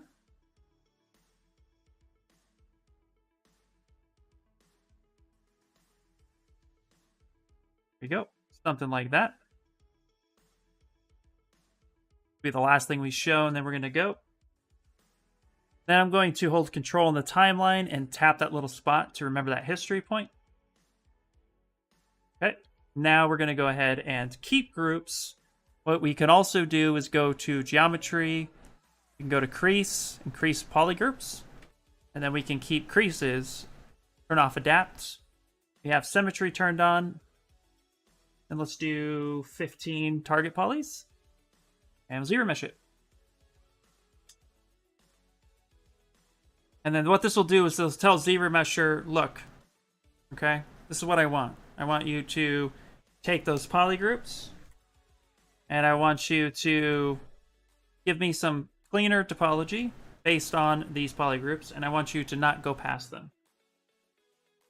And then we can go ahead and divide this in half a few times. So we get something that's fairly low poly. Now, of course, too, again, you can take this as crazy as you want. You can paint the lines to follow exact retopo topology if you want to try to take it that far. I feel like that's almost not really helpful, but this will give me close enough to what I want. So now I have this. I'm going to go ahead and do uncrease all. I'm going to subdivide a couple times just so I have some decent subdivision. And I'm going to go ahead and project history. Nope, I don't want to project color this time. It's going to take all my muscle details and allow me to take that back. Now, they're still a little bit creased, so we can smooth that down. So we can now go back to our regular smooth brush. B, S, smooth. There we go. Kind of tone down some of those creases if we want, because they're a little aggressive. Uncrease all that. But this will give us some pretty decent topology. Then if you really want to feel like, I don't really like I like the topology, but I don't like the polygroups, just go ahead and drop that subdivision back down. You can mark that spot if you want. You can delete higher. You could try to take the same, polygroup that back. Oops. Go up a little bit more, and then project your history back on. So this way, you can kind of get just a little bit more what you're looking for. But that's a way to kind of clean that up relatively quickly. And as you can see here, it's a lot cleaner, and it's a lot better than working in Dynamesh. I kept my resolution still under 1 million, and I got some pretty decent details. And I'll do that with the arms and so forth and so forth. But now I have spots here with my arms that, I can pull this stuff back and start injecting that and get that pre-ready for slice and dicing. So, which we will focus on a little bit more. This is Blockout 02. We'll focus on that a little bit more next week. Yeah, the history mark is good. Hey, what's up, Chris? Hey, Vlad. I work at Funko now. Yes, magic. It works. Okay, guys, that is it for today. Thank you guys so much. We went a little bit over, but hopefully you guys learned something new. If you guys would like to jump in my Discord, it's just a community full of awesome artists who help each other on a day-to-day basis. and you can always catch me there from time to time. So follow that link, not description. The link is at the very bottom, Discord. Click it. All is welcome. And then, yes, don't forget to like, subscribe, all that good stuff with Pixo. And I'll see you guys next week. Bye, bye, bye, bye, bye.